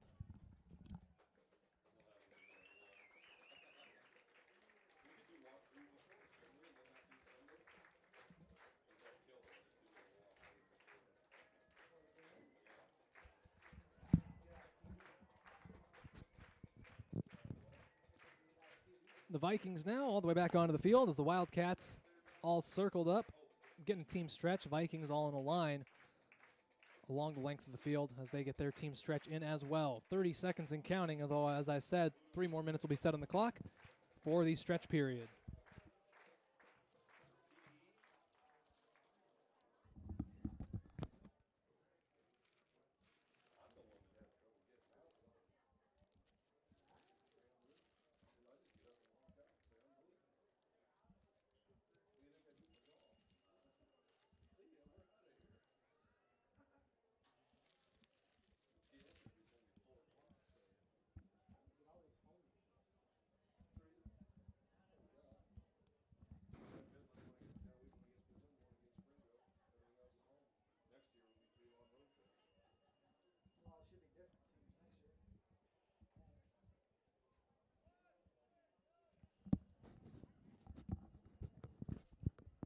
So the 3-minute stretch period has been put on the clock and now rolling down about 2:40.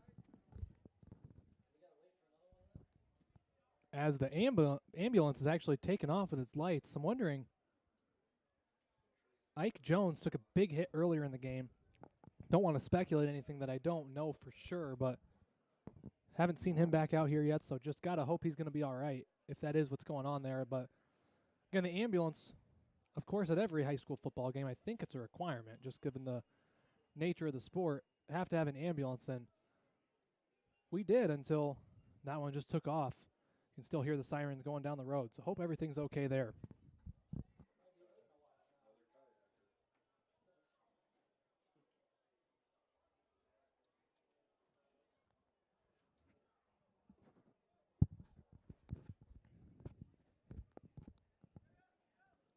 We've got a little under 2 minutes and counting now until we get back underway here for our second half. Wildcats will get the first crack at things here for half number 2. As they kicked it off to start the game, and of course, nice play. Luke Birds managed to get on top of the onside kick and recover it.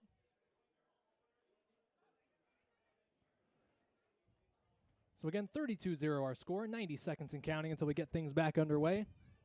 As the Wildcats are all the way back over on their sideline, Vikings going to huddle up underneath their goalpost and then get set to go here for half number 2.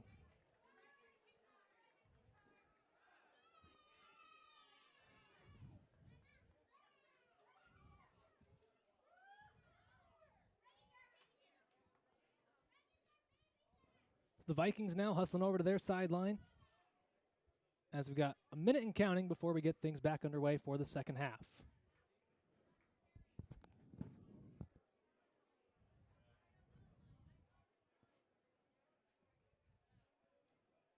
Looks like we're going to get things started here. 45 seconds still, but both teams are making their way back out onto the field as we'll get things underway for the second half of play.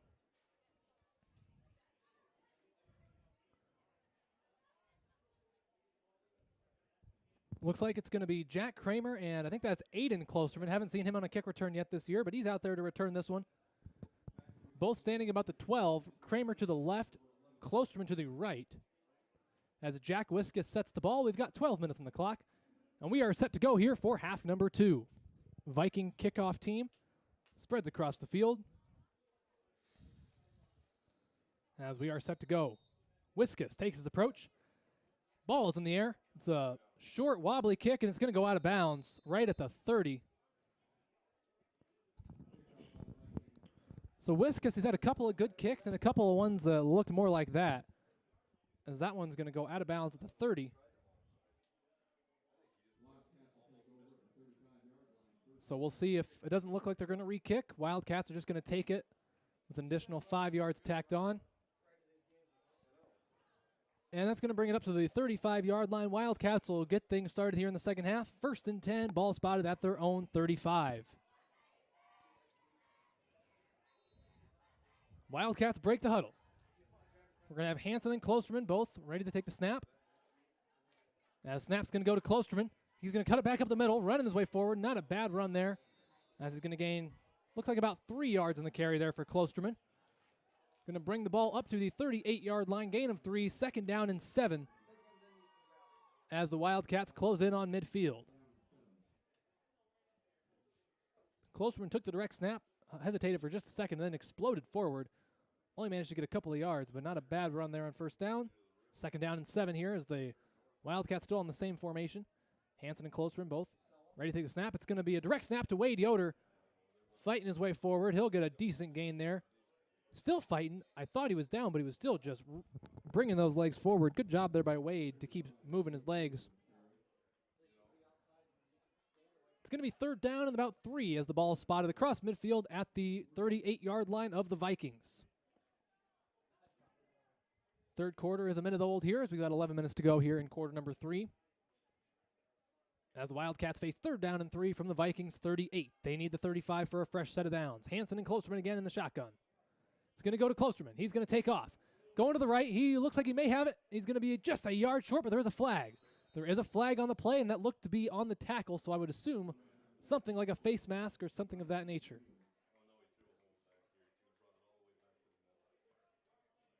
Nope, I was wrong, ladies and gentlemen. That is going to be a hold.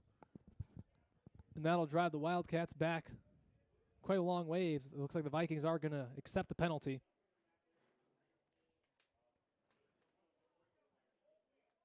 And holding is indeed the call against the Wildcats. It'll be 10 yards from the spot. It'll set up 3rd down and long. It's going to be back across the 35 all the way to the 32-yard line. Wildcats will have,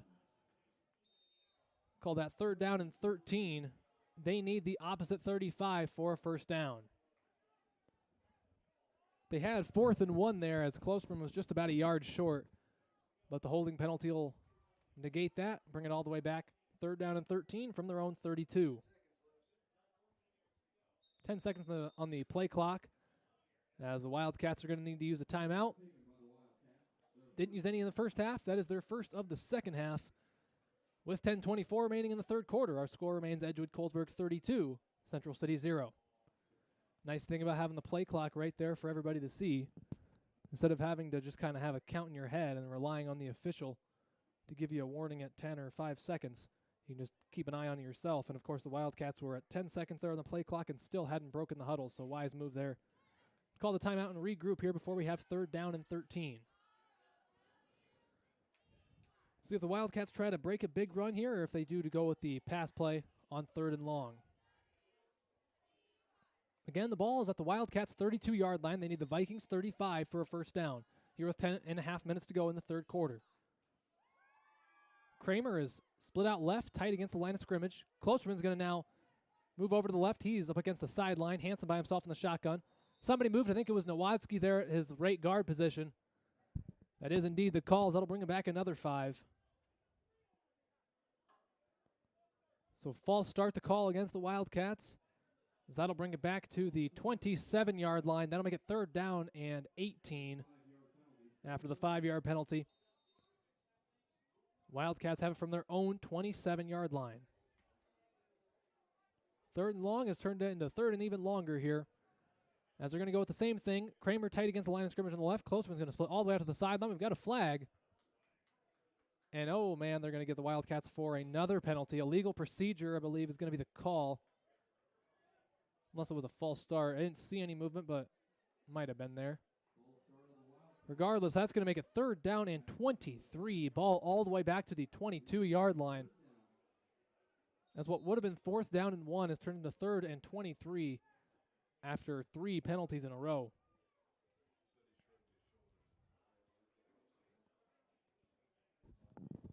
The Wildcats come up to the line of scrimmage, 3rd and 23 from their own 22. They need to get all the way to the Vikings' 35 for a 1st down.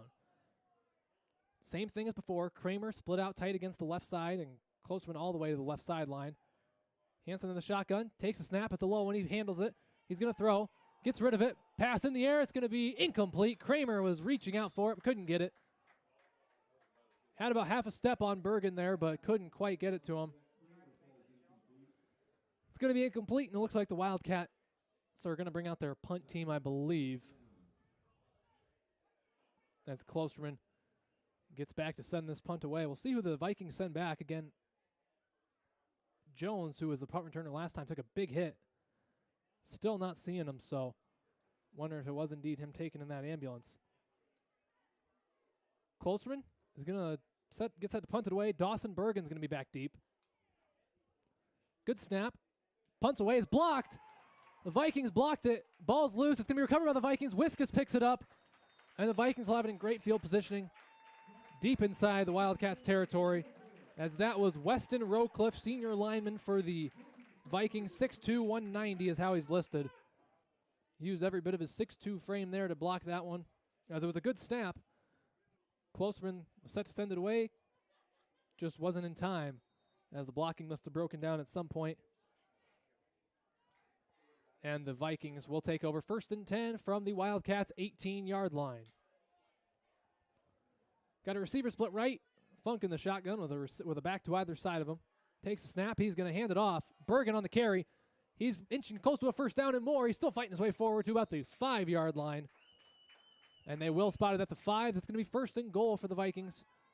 Just 5 yards away from the end zone, but there's a flag after the play. I believe it's going to be unsportsmanlike conduct.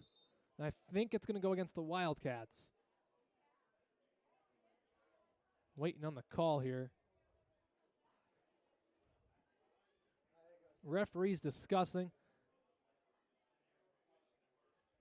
Waiting on the call here from the White Hat. There was a flag after the play was over. The Vikings are backing up, so it might be on them. So after the play, unsportsmanlike conduct. It's going to be against the Vikings. So they'll still get the yardage they gained on the run, and they will get a fresh set of downs. But after the play, there was the unsportsmanlike conduct penalty. That'll bring them back 15, so they'll have it 1st and goal from the 20. So I'm not sure what happened there. Maybe some words were said in there between the players. Not surprising. This is getting to be a bit of a chippy game, as 15-yard penalty brings it all the way back to the 20. But again, the Vikings do still have the 1st and goal, as instead of 5 yards from the end zone, they're 20 yards away. 10:04 to go here in the 3rd. Vikings lead at 32-0.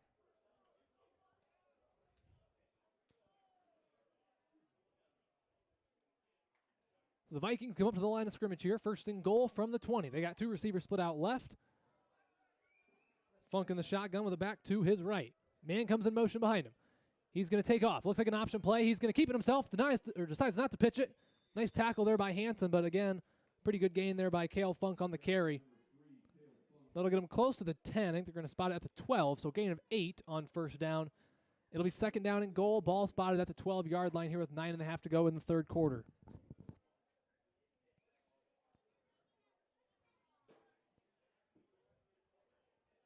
So the Wildcats give up an 8-yard run there to Cale Funk on 1st and goal from the 20. Vikings now 12 yards away, 2nd down and goal. Got 3 receivers bunched to the left, 1 split out to the right. Funk in the shotgun. Funk takes a snap. He's going to roll to his left. He'll look to throw. Still going. Thinking about taking off. He will take off. He's got a little bit of room to work. He will gain a couple. It'll depend on when he went out of bounds. I think he's going to be inside the 10. Looks like 9-yard line they're going to spot it. And that'll bring up 3rd down and goal. Correction, they're going to spot that at the 8-yard line, where it will be 3rd and goal. Funk was looking to throw. Didn't see anything there as he took off down the field, gained about 4 yards. It'll be 3rd down and goal from the 8. Vikings break the huddle. They're going to split out 2 receivers. Funk in the shotgun. They've got Chase Kirby, junior running back, to his right. Takes a snap. Look to throw. Pass on the way. It's going to be caught. Did he drop it? Yes, he did. Pass was nearly caught there by Connor Putz. But a nice hit. I think it was Braden Rickles that laid a hit on him. Pass was nearly caught there by Connor Putz. But a nice hit. I think it was Braden Rickles that laid a hit on him. Knocked the ball out of his hands, so it's going to be incomplete. Would have been a touchdown if he hung on to it. Instead, it's going to be 4th down and goal. Ball still spotted at the 8-yard line. Cale Funk jogs into the huddle with the play call. 8:47 to go here in the third quarter as the Vikings come up to the line to try to extend their 32-0 lead. Wildcat defense will look to hold them out of the end zone. They've got two receivers, or one receiver to either side. Funk in the shotgun. Steps up. He takes a snap. He's going to look to throw. Throws a slant pattern. It's going to be caught. What a catch there. Mason Ashline as the ball splits two Wildcat defenders. I believe that's Mason Ashline's second touchdown catch of the night, as the Vikings extend their lead 38-0 here with 8:43 to go in the third quarter. It was just a simple slant pattern there by Ashline. A really nice throw by Funk. Split two Wildcat defenders, perfectly placed ball, and it was caught for a Viking touchdown. It's going to be Ashline split out to the right for the Vikings. Funk with the back to either side of him. He takes a snap. He's going to hand it off. It's going to be Putz fighting his way forward. He's going to come up short. Christopher Greif and Luke Birds in on the tackle. Nice job by those two to make the stop. 2-point conversion is no good. And so with 8:43 remaining in the third quarter, our score, Edgewood-Colesburg 38, Central City 0. And that will start the running clock, ladies and gentlemen. So after the kickoff, the clock won't stop unless there is an injury timeout, a score, a charge timeout, or the end of the quarter. That is a 35-point rule. So if the Wildcats do score here and get it back under 35, it will stop immediately. Not like basketball where you have to get it within a certain, I believe it's a 35-point rule in basketball, but I think you have to get it in 25 or something like that. Not the case here in football. As it's going to be Jack Kramer, and I want to say it's actually Lucas Greif. Switching up the kick return game again, as those are the two deep. Kramer to the left and Greif on the right. As Jack Wiskus gets set to send it away. Takes his approach. Wiskus' kick in the air. Not a bad kick. As Greif's going to field it at about the 12. That's Lucas Greif. Still going his way forward to the 30. Not a bad return. He's still going down the sideline. He's going to be taken down shy of the 35. Lucas Greif with a pretty nice return there. Haven't seen much kick returning out of him this season, but did it there. Nice job. He brings it all the way up to the 33-yard line as they'll take over 1st and 10. I think I touched on this once, but I'll touch on it again here. Lucas Greif back for football season after missing all of basketball and not being able to do much during baseball season. Second to last game last year during football season. Tore his ACL. Made a full recovery. Played baseball, but was limited to certain positions like first base, and I believe that's it. Regardless, nice return there by him as the Wildcats split two receivers out to the left, one to the right. Hansen in the shotgun by himself. Takes a snap. He's going to throw. Pump fakes. Throws it. It's going to be intended for Kramer, but it's incomplete. Cale Funk on the coverage there as looked like Kramer was looking to one side and the ball came in on the other side. Passed down the left sideline or the right sideline, incomplete. 2nd down and 10 from the 33, and like I said, the clock will not stop on the incompletion. Still rolling down towards 7.5 minutes to go here in the third quarter. As Greif and Birds will jog off, Benton and Hansen will jog on, as will Wade Yoder and Aiden Closeman. A lot of last-second subs here. As the Wildcats break the huddle for this 2nd and 10 play from their own 33. Hansen and Closeman both in the shotgun. Yoder the up back. Snap's going to go to Hansen. He's going to roll to his left. He's going to throw. Pass is incomplete. Think it might have gotten tipped. As Rickles was the intended receiver, he had a step on his defender, but the ball just didn't get there. Like I said, I think it was partially deflected there at the line of scrimmage. So after incompletions on 1st and 2nd down, it'll be 3rd down and 10. Ball still spotted at the Wildcats' 33-yard line as we got 6:45 to go here in the third.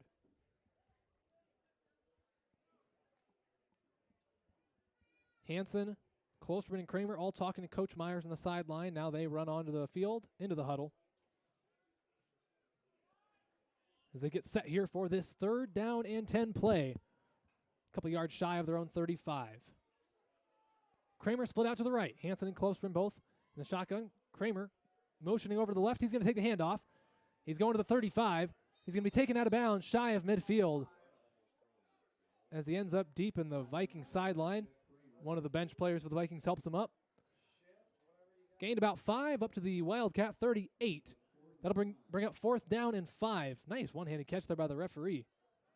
as that'll bring up 4th down and 5. Just under 6 minutes to go here in the third quarter. The Wildcats don't seem intent on punting it away here. And a couple yards shy on midfield. With 4th and manageable, not a bad idea here to go for it. Kramer is split out to the left. Klosman by himself in the shotgun. They're going to all switch over from the left side of the line of scrimmage to the right. As Kramer's going to motion to the right. Low snap on the ground. Klosman picks it up. And he fights forward, but he's not going to be able to gain anything there as the Vikings were there. Snap was at Klosterman's feet. I'm not sure what was supposed to happen on the play. Klosterman did a good job of just trying to make something happen there on what was really a broken play. Ended up losing one. Vikings will take over possession. 1st down and 10. Ball's going to be spotted in Wildcat territory at the 37-yard line after a loss of 1 there on 4th down.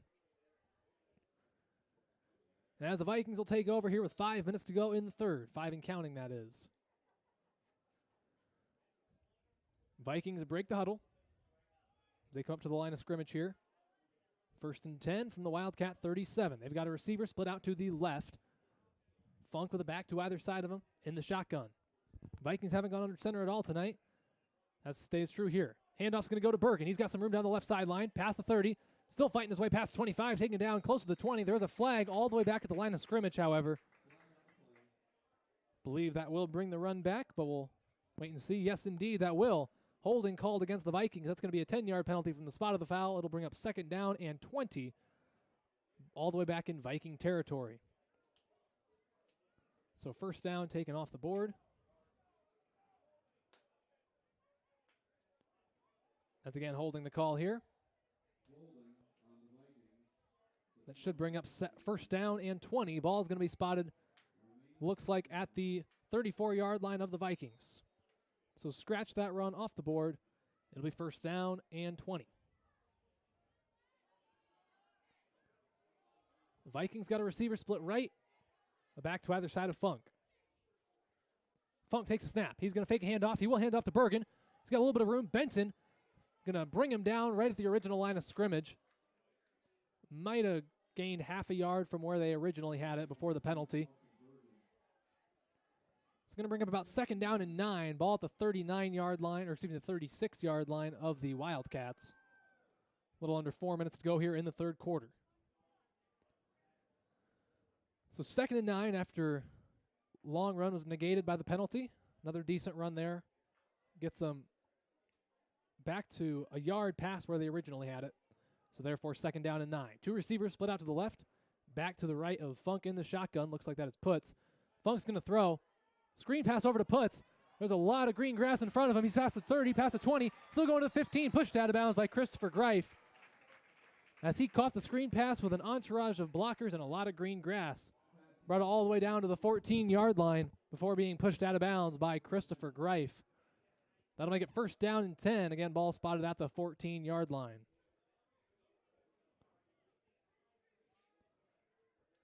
So the Vikings recover from the penalty. Now they have 1st and 10 deep inside Wildcat territory as they come up to the line of scrimmage.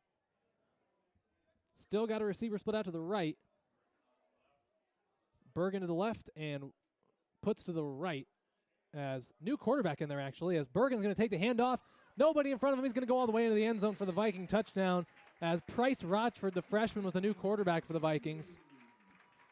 Not sure if that was an injury thing or just throwing the freshman in there, but regardless, Bergen brings it across the goal line for the score as the Vikings extend their lead here 44-0 with 2:44 to go in the third.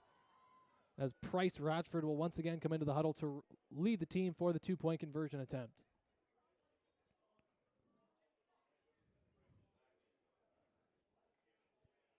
Vikings break the huddle. They're going to split out 2 receivers to the right, 2 to the left. Rochford all by himself in the shotgun. Head coach for the Vikings is also Rochford, assuming this is his son. He takes the snap, fights his way forward. I think he punched it in. He did. Benton tackled him, but not before he punched his way into the end zone for the 2-point conversion. So with 2:44 remaining here in the third quarter, our score, Edgewood-Colesburg 46, Central City 0.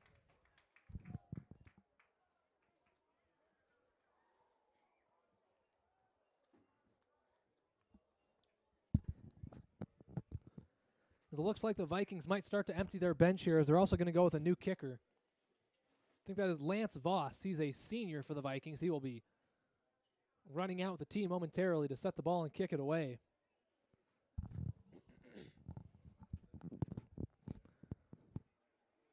Jack Kramer and Lucas Greif again back deep to return the kickoff for the Wildcats as Voss sets the ball. Looks like Christopher Greif and Matthew Klosterman, the front blockers there, standing at about the 22-yard line. Viking kickoff team set to send it away. Voss takes his approach.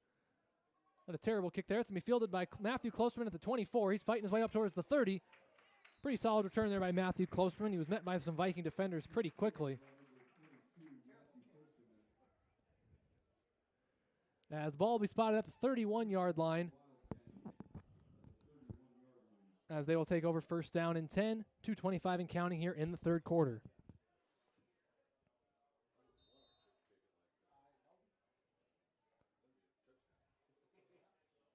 Wildcats break the huddle, come up to the line of scrimmage. There's one Viking defender running onto the field last minute. Hansen and Klosterman, the two in the shotgun for the Wildcats. As they take the snap, Hansen's going to roll to his right and throw. Pass in the air. Rickles wide open. He's going to catch it. He's going to the 20, 15, 10, 5. Touchdown, Wildcats. Braden Rickles takes it all the way home. Found himself wide open down the sideline for the Wildcats as Hansen threw the ball perfectly into the chest of Rickles. He caught it and did the rest. Wildcats find their way onto the scoreboard here. They lead at 40, or they trail 46-6 after they finally find the end zone here with a minute and a half to go in the third quarter.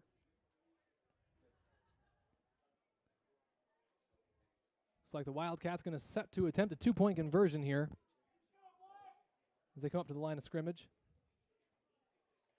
Going to have Kramer split out to the left. Klosterman is in the shotgun with Yoder as the up back. He's going to take the snap. Going to fake a handoff. He's going to look to throw. He's taken down. I think they were trying to get a pass to Rickles, but there was just too many Viking defenders in his face. So two-point conversion is no good. Wildcats do find their way into the scoreboard, however, with 1:35 remaining in the third quarter. Our score, Edgewood-Colesburg 46, Central City 6. So really nice throw and catch there from Hansen to Rickles, as I think the Vikings had some of their second-string defenders in there, and the Wildcats made them pay. As we'll see what the Wildcats do here on the kickoff. They've only kicked off once tonight. It was the opening kickoff of the game. They made it look like Rickles was going to kick it, but instead they had Clark kick it. His onside kick was recovered, so we'll see if they try an onside kick here. They have Dawson Bergen back deep to return. He's set up at the 15-yard line as Rickles sets the tee and gets set to send it away.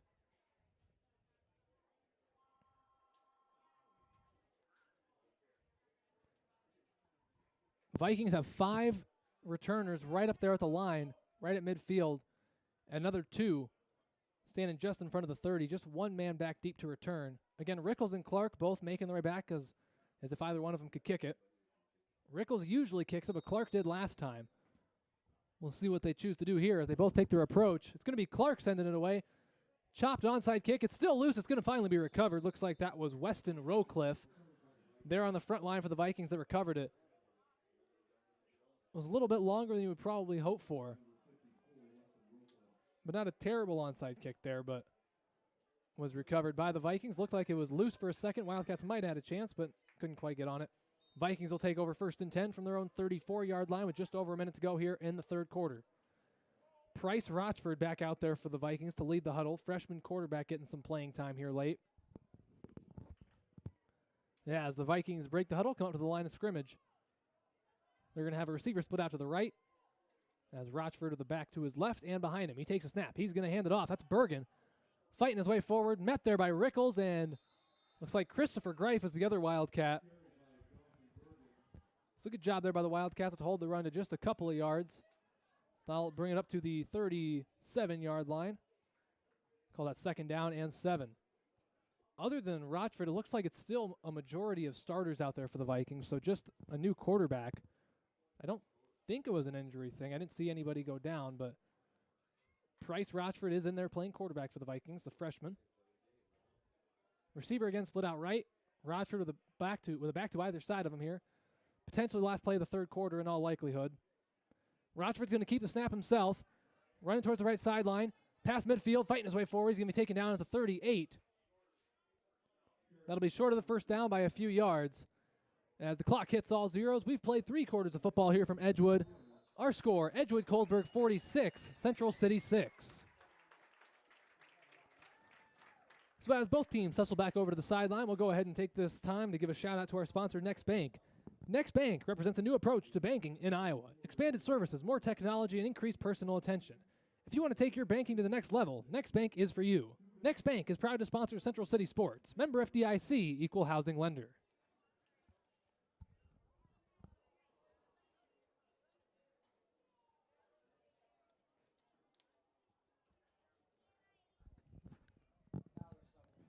So 12 minutes set back on the clock for the 4th quarter of play.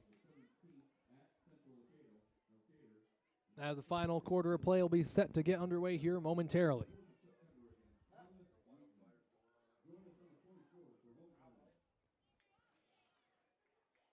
Vikings offense huddled up over on the sideline. Looks like there might be a couple more subs in there now. As the starting quarterback Funk is out, looks like a couple starters still in there, but for the most part it looks like it's pretty much all backups in there for the Vikings. As I think both teams are on the wrong side here. And yep, both teams on the wrong side. We'll switch that up and try it again. Although if the Vikings want to go 3rd and 7 instead of 3rd and 3, we wouldn't complain. However, they'll have a 3rd down and 3, ball spotted at the Wildcats 38 as we've figured out where we're supposed to be, and we're going to try it again here. 2 receivers split out to the left, 2 to the right. Rochford by himself in the shotgun.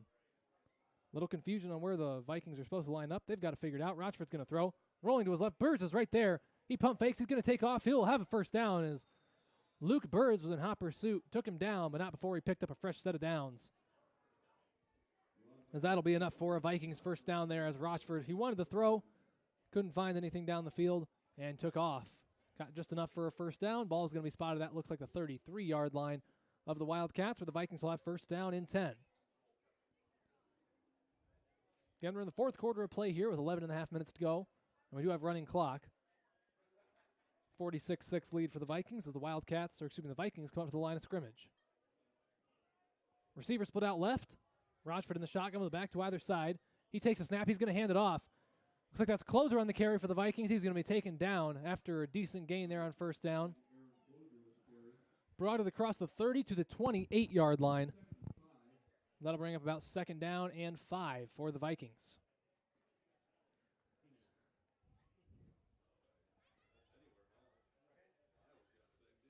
Vikings break the huddle. Receiver split out left. Rochford the back to either side in the shotgun. He takes a snap. He's going to hand it off. Again, that's closer. Met right away by Rickles. Or excuse me, that was Tristan Dedeker. Correction on that. Dedeker made a nice tackle. Gain of maybe a yard there on the play. Ball's going to be up to the 27-yard line. We're going to call that 3rd down and 4.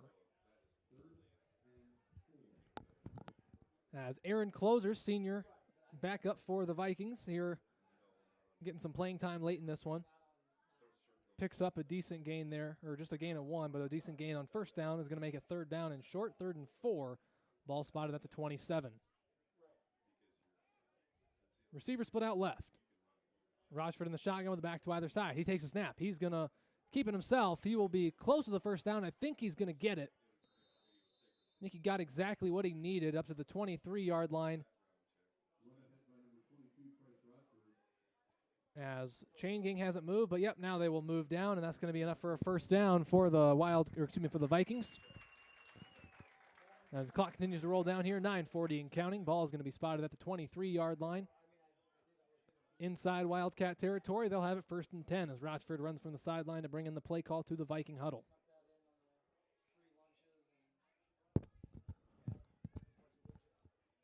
Vikings break the huddle and come up to the line of scrimmage. They're going to stick with the same formation. They've got a receiver left, back to either side of Rochford in the shotgun. Rochford takes a snap. He's going to hand it off to Closer. Ball might have come loose there for a second. I think they got it back. They lost a couple of yards. I think there was some miscommunication on that play, as I don't think Closer was looking to take the handoff. Regardless, Vikings lose a couple but keep the ball. It'll be 2nd down and 12. Ball back to the 25-yard line. That's 46-6 our score here. 8:50 and counting in the final quarter of play.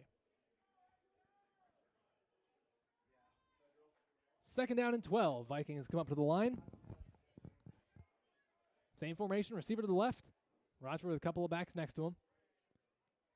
He takes a snap. He's going to pitch it out to Kirby. Making his way forward. He's going to fight his way for a gain of a couple. Not too much, and there is also a flag. That was Chase Kirby on the carry. Wasn't much of a gain to speak of on the play, and it looks like there's also a flag. Wait for the call on that one. It's going to be, I believe, blocking the back, I think was the call there. Against the Wildcats. Nope. They're pointing every which way. We'll see. You can figure out where it's supposed to be. So it is against the Vikings. The referee pointing to the Wildcats is indicating something else. So the ball is going to be spotted back at the 34-yard line.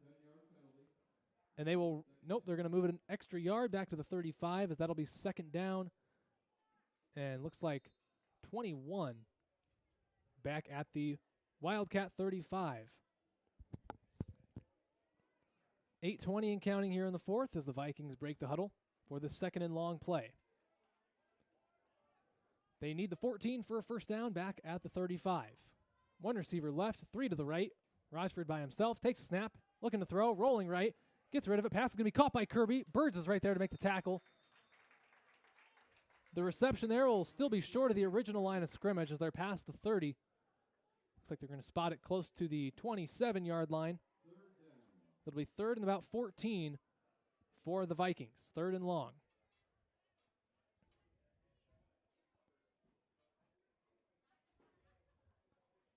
And it was Chase Kirby on the reception there from Price Rochford on that 2nd and long play. We got 3rd down and 14 now. 7.5 minutes to go in the ball game. 2 receivers to either side. Rochford in the shotgun now sends a receiver to the left. So we got 3 to the left, 1 to the right. Takes a snap. Again, looking to throw. Got some pressure in his face. Gets rid of it. It's going to be intercepted. Lucas Greif on the interception. He's going to return to pass 25. So going to the 30. He's going to be pushed out of bounds. Past the 30, close to the 31-yard line. As the Wildcats have come close to intercepting a pass a couple times tonight. Finally, Lucas Greif managed to hang on to that one.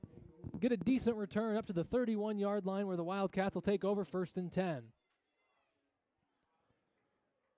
Wildcat offense will get another shot here with little under 7 minutes to go in the game. Looks like Jason Rose is in the game among some other subs for the Wildcats, as I think they've got their backups in there. As Max Arthur runs into the huddle as well. And looks like they're going to need a timeout. As Central City is going to use their 2nd timeout of the half. The clock's still running, however. They finally stop it after an additional 10 seconds or so. So that is the Wildcats' 2nd timeout of the half. They have 1 remaining. With 6:27 remaining in the 4th quarter, Edco leads it 46-6. Well, I've got another chance here. I'll go ahead and give a shout out to our sponsor, Next Bank. Next Bank is a financially strong community bank. Invested partnerships help their customers achieve what's next for their financial dreams. Next Bank has 5 locations to serve you: Central City, Cedar Rapids, Marion, Coralville, and Waterloo. Member FDIC, equal housing lender.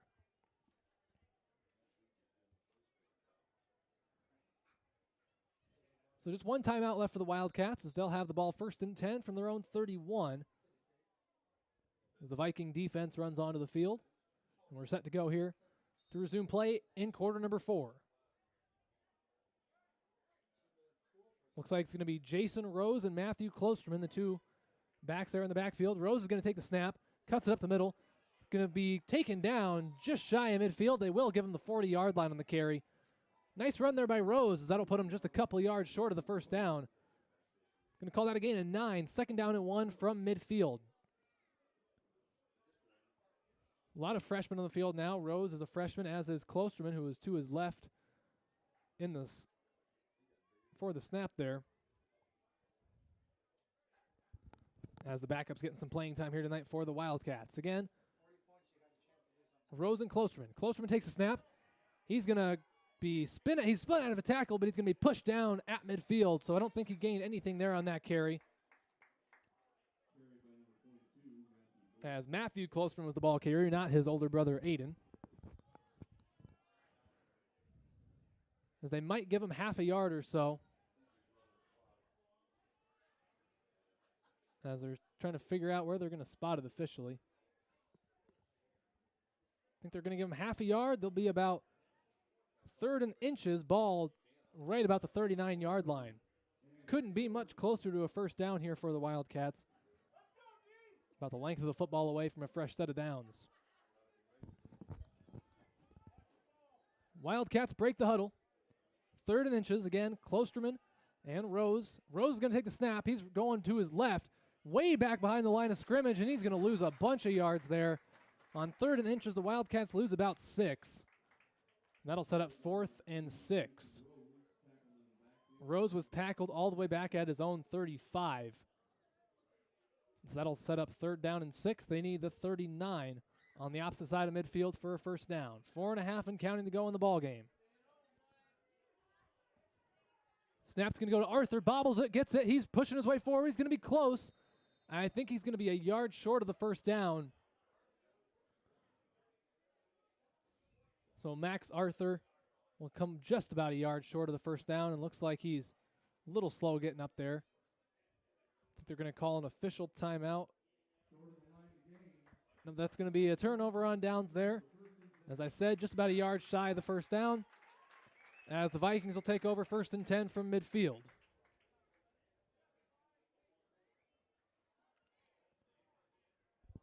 Under 4 minutes to go here in the game as the Vikings are in the huddle. Only 7 Wildcats out there, so Klosterman runs onto the field the last second. 2 receivers left, 2 to the right. As Rochford's going to take the direct snap and keep it himself. Run into the 35, still going past the 30. Fighting his way forward, close to the 25. They're going to stop him at the 27-yard line. Pretty good run there by Price Rochford to get a new set of downs for the Vikings. The clock continues to roll here. It looks like they're actually giving the 26-yard line. That's where they will set up 1st and 10 with 3:15 to go in the game.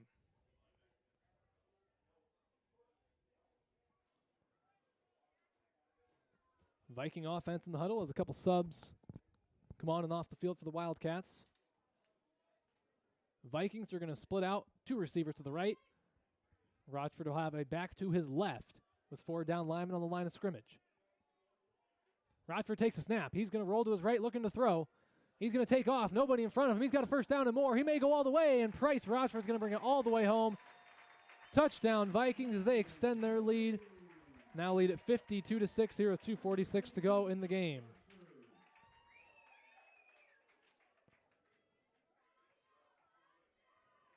So touchdown Vikings. They'll get set up to take a 2-point conversion attempt here. As Rochford was looking to throw, rolling to his right, saw nobody in front of him, just took off and brought it all the way home for a Viking score.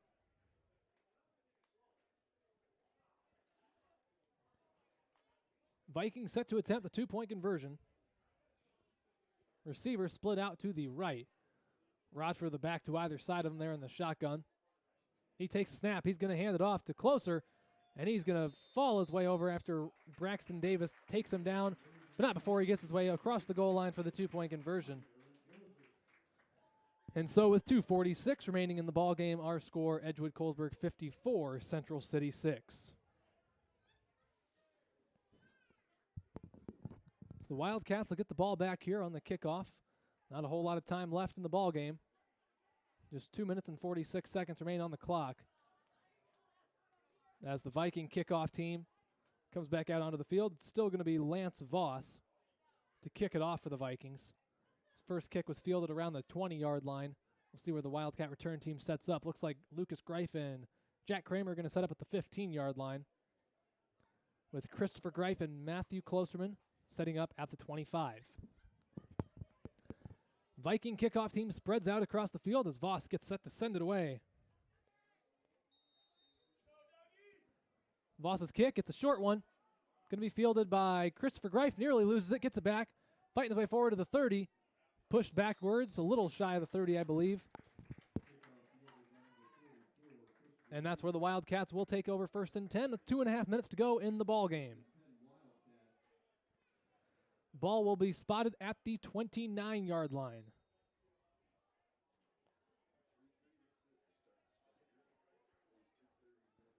Wildcat offense making their way onto the field here for the closing moments of this game. Just over 2 minutes to go in the ball game. Some last-second subs for the Wildcats. A little bit of confusion of who's supposed to be on the field, but they got it figured out now. 12 seconds on the game or on the play clock.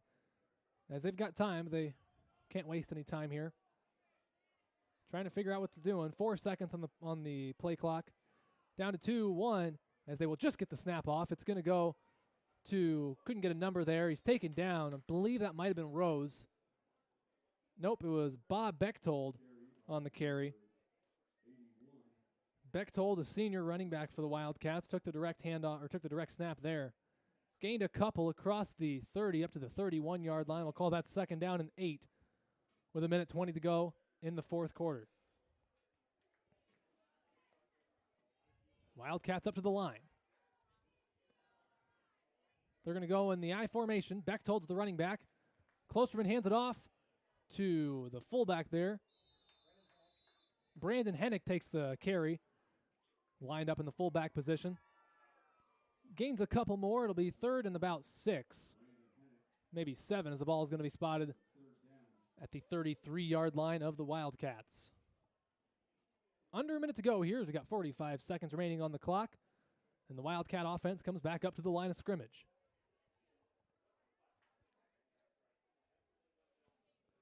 Matthew Klosterman and Bob Bechtold in the shotgun. Klosterman takes it, hands it off. Nope, keeps it himself. Fighting his way forward past the 35. Going to be spotted at the 36, I believe. Wildcats do not have to snap it again. We'll see if they decide to do so here with 20 seconds and counting in the ball game. About a 12-second difference between the game and play clock. It is 4th down and 4. Ball is spotted, or 4th down and 3 rather. Ball spotted at the 36-yard line of the Wildcats. 5 seconds and counting. They don't know if they'll have enough time to get the play off. As they do, Matthew Klosterman's going to run to his left. Going to be taken down for a loss. And that'll do it, ladies and gentlemen. That is the final play of the game. As the clock hits all zeros, our final score, Edgewood-Colesburg 54, Central City 6. Wildcats had their moments tonight, but couldn't quite pull it out as the Vikings really just pulled away there as the Wildcats had some fumble problems and just drives didn't end up finding the end zone when they needed to. So that's going to do it tonight, ladies and gentlemen. Again, remember, I'll be coming to you every Friday for the entire football season. 5 regular season games left this year for the Wildcats, including next Friday. The Wildcats will be back home on September 17th against the Midland Eagles. So, ladies and gentlemen, that's going to do it for tonight. Thank you very much for tuning in to tonight's broadcast of Wildcat football right here on the Wildcat Sports Network. And as always, can't forget to thank our sponsor, Next Bank, for making these broadcasts possible. Again, I'm David Warrington. Until next time, saying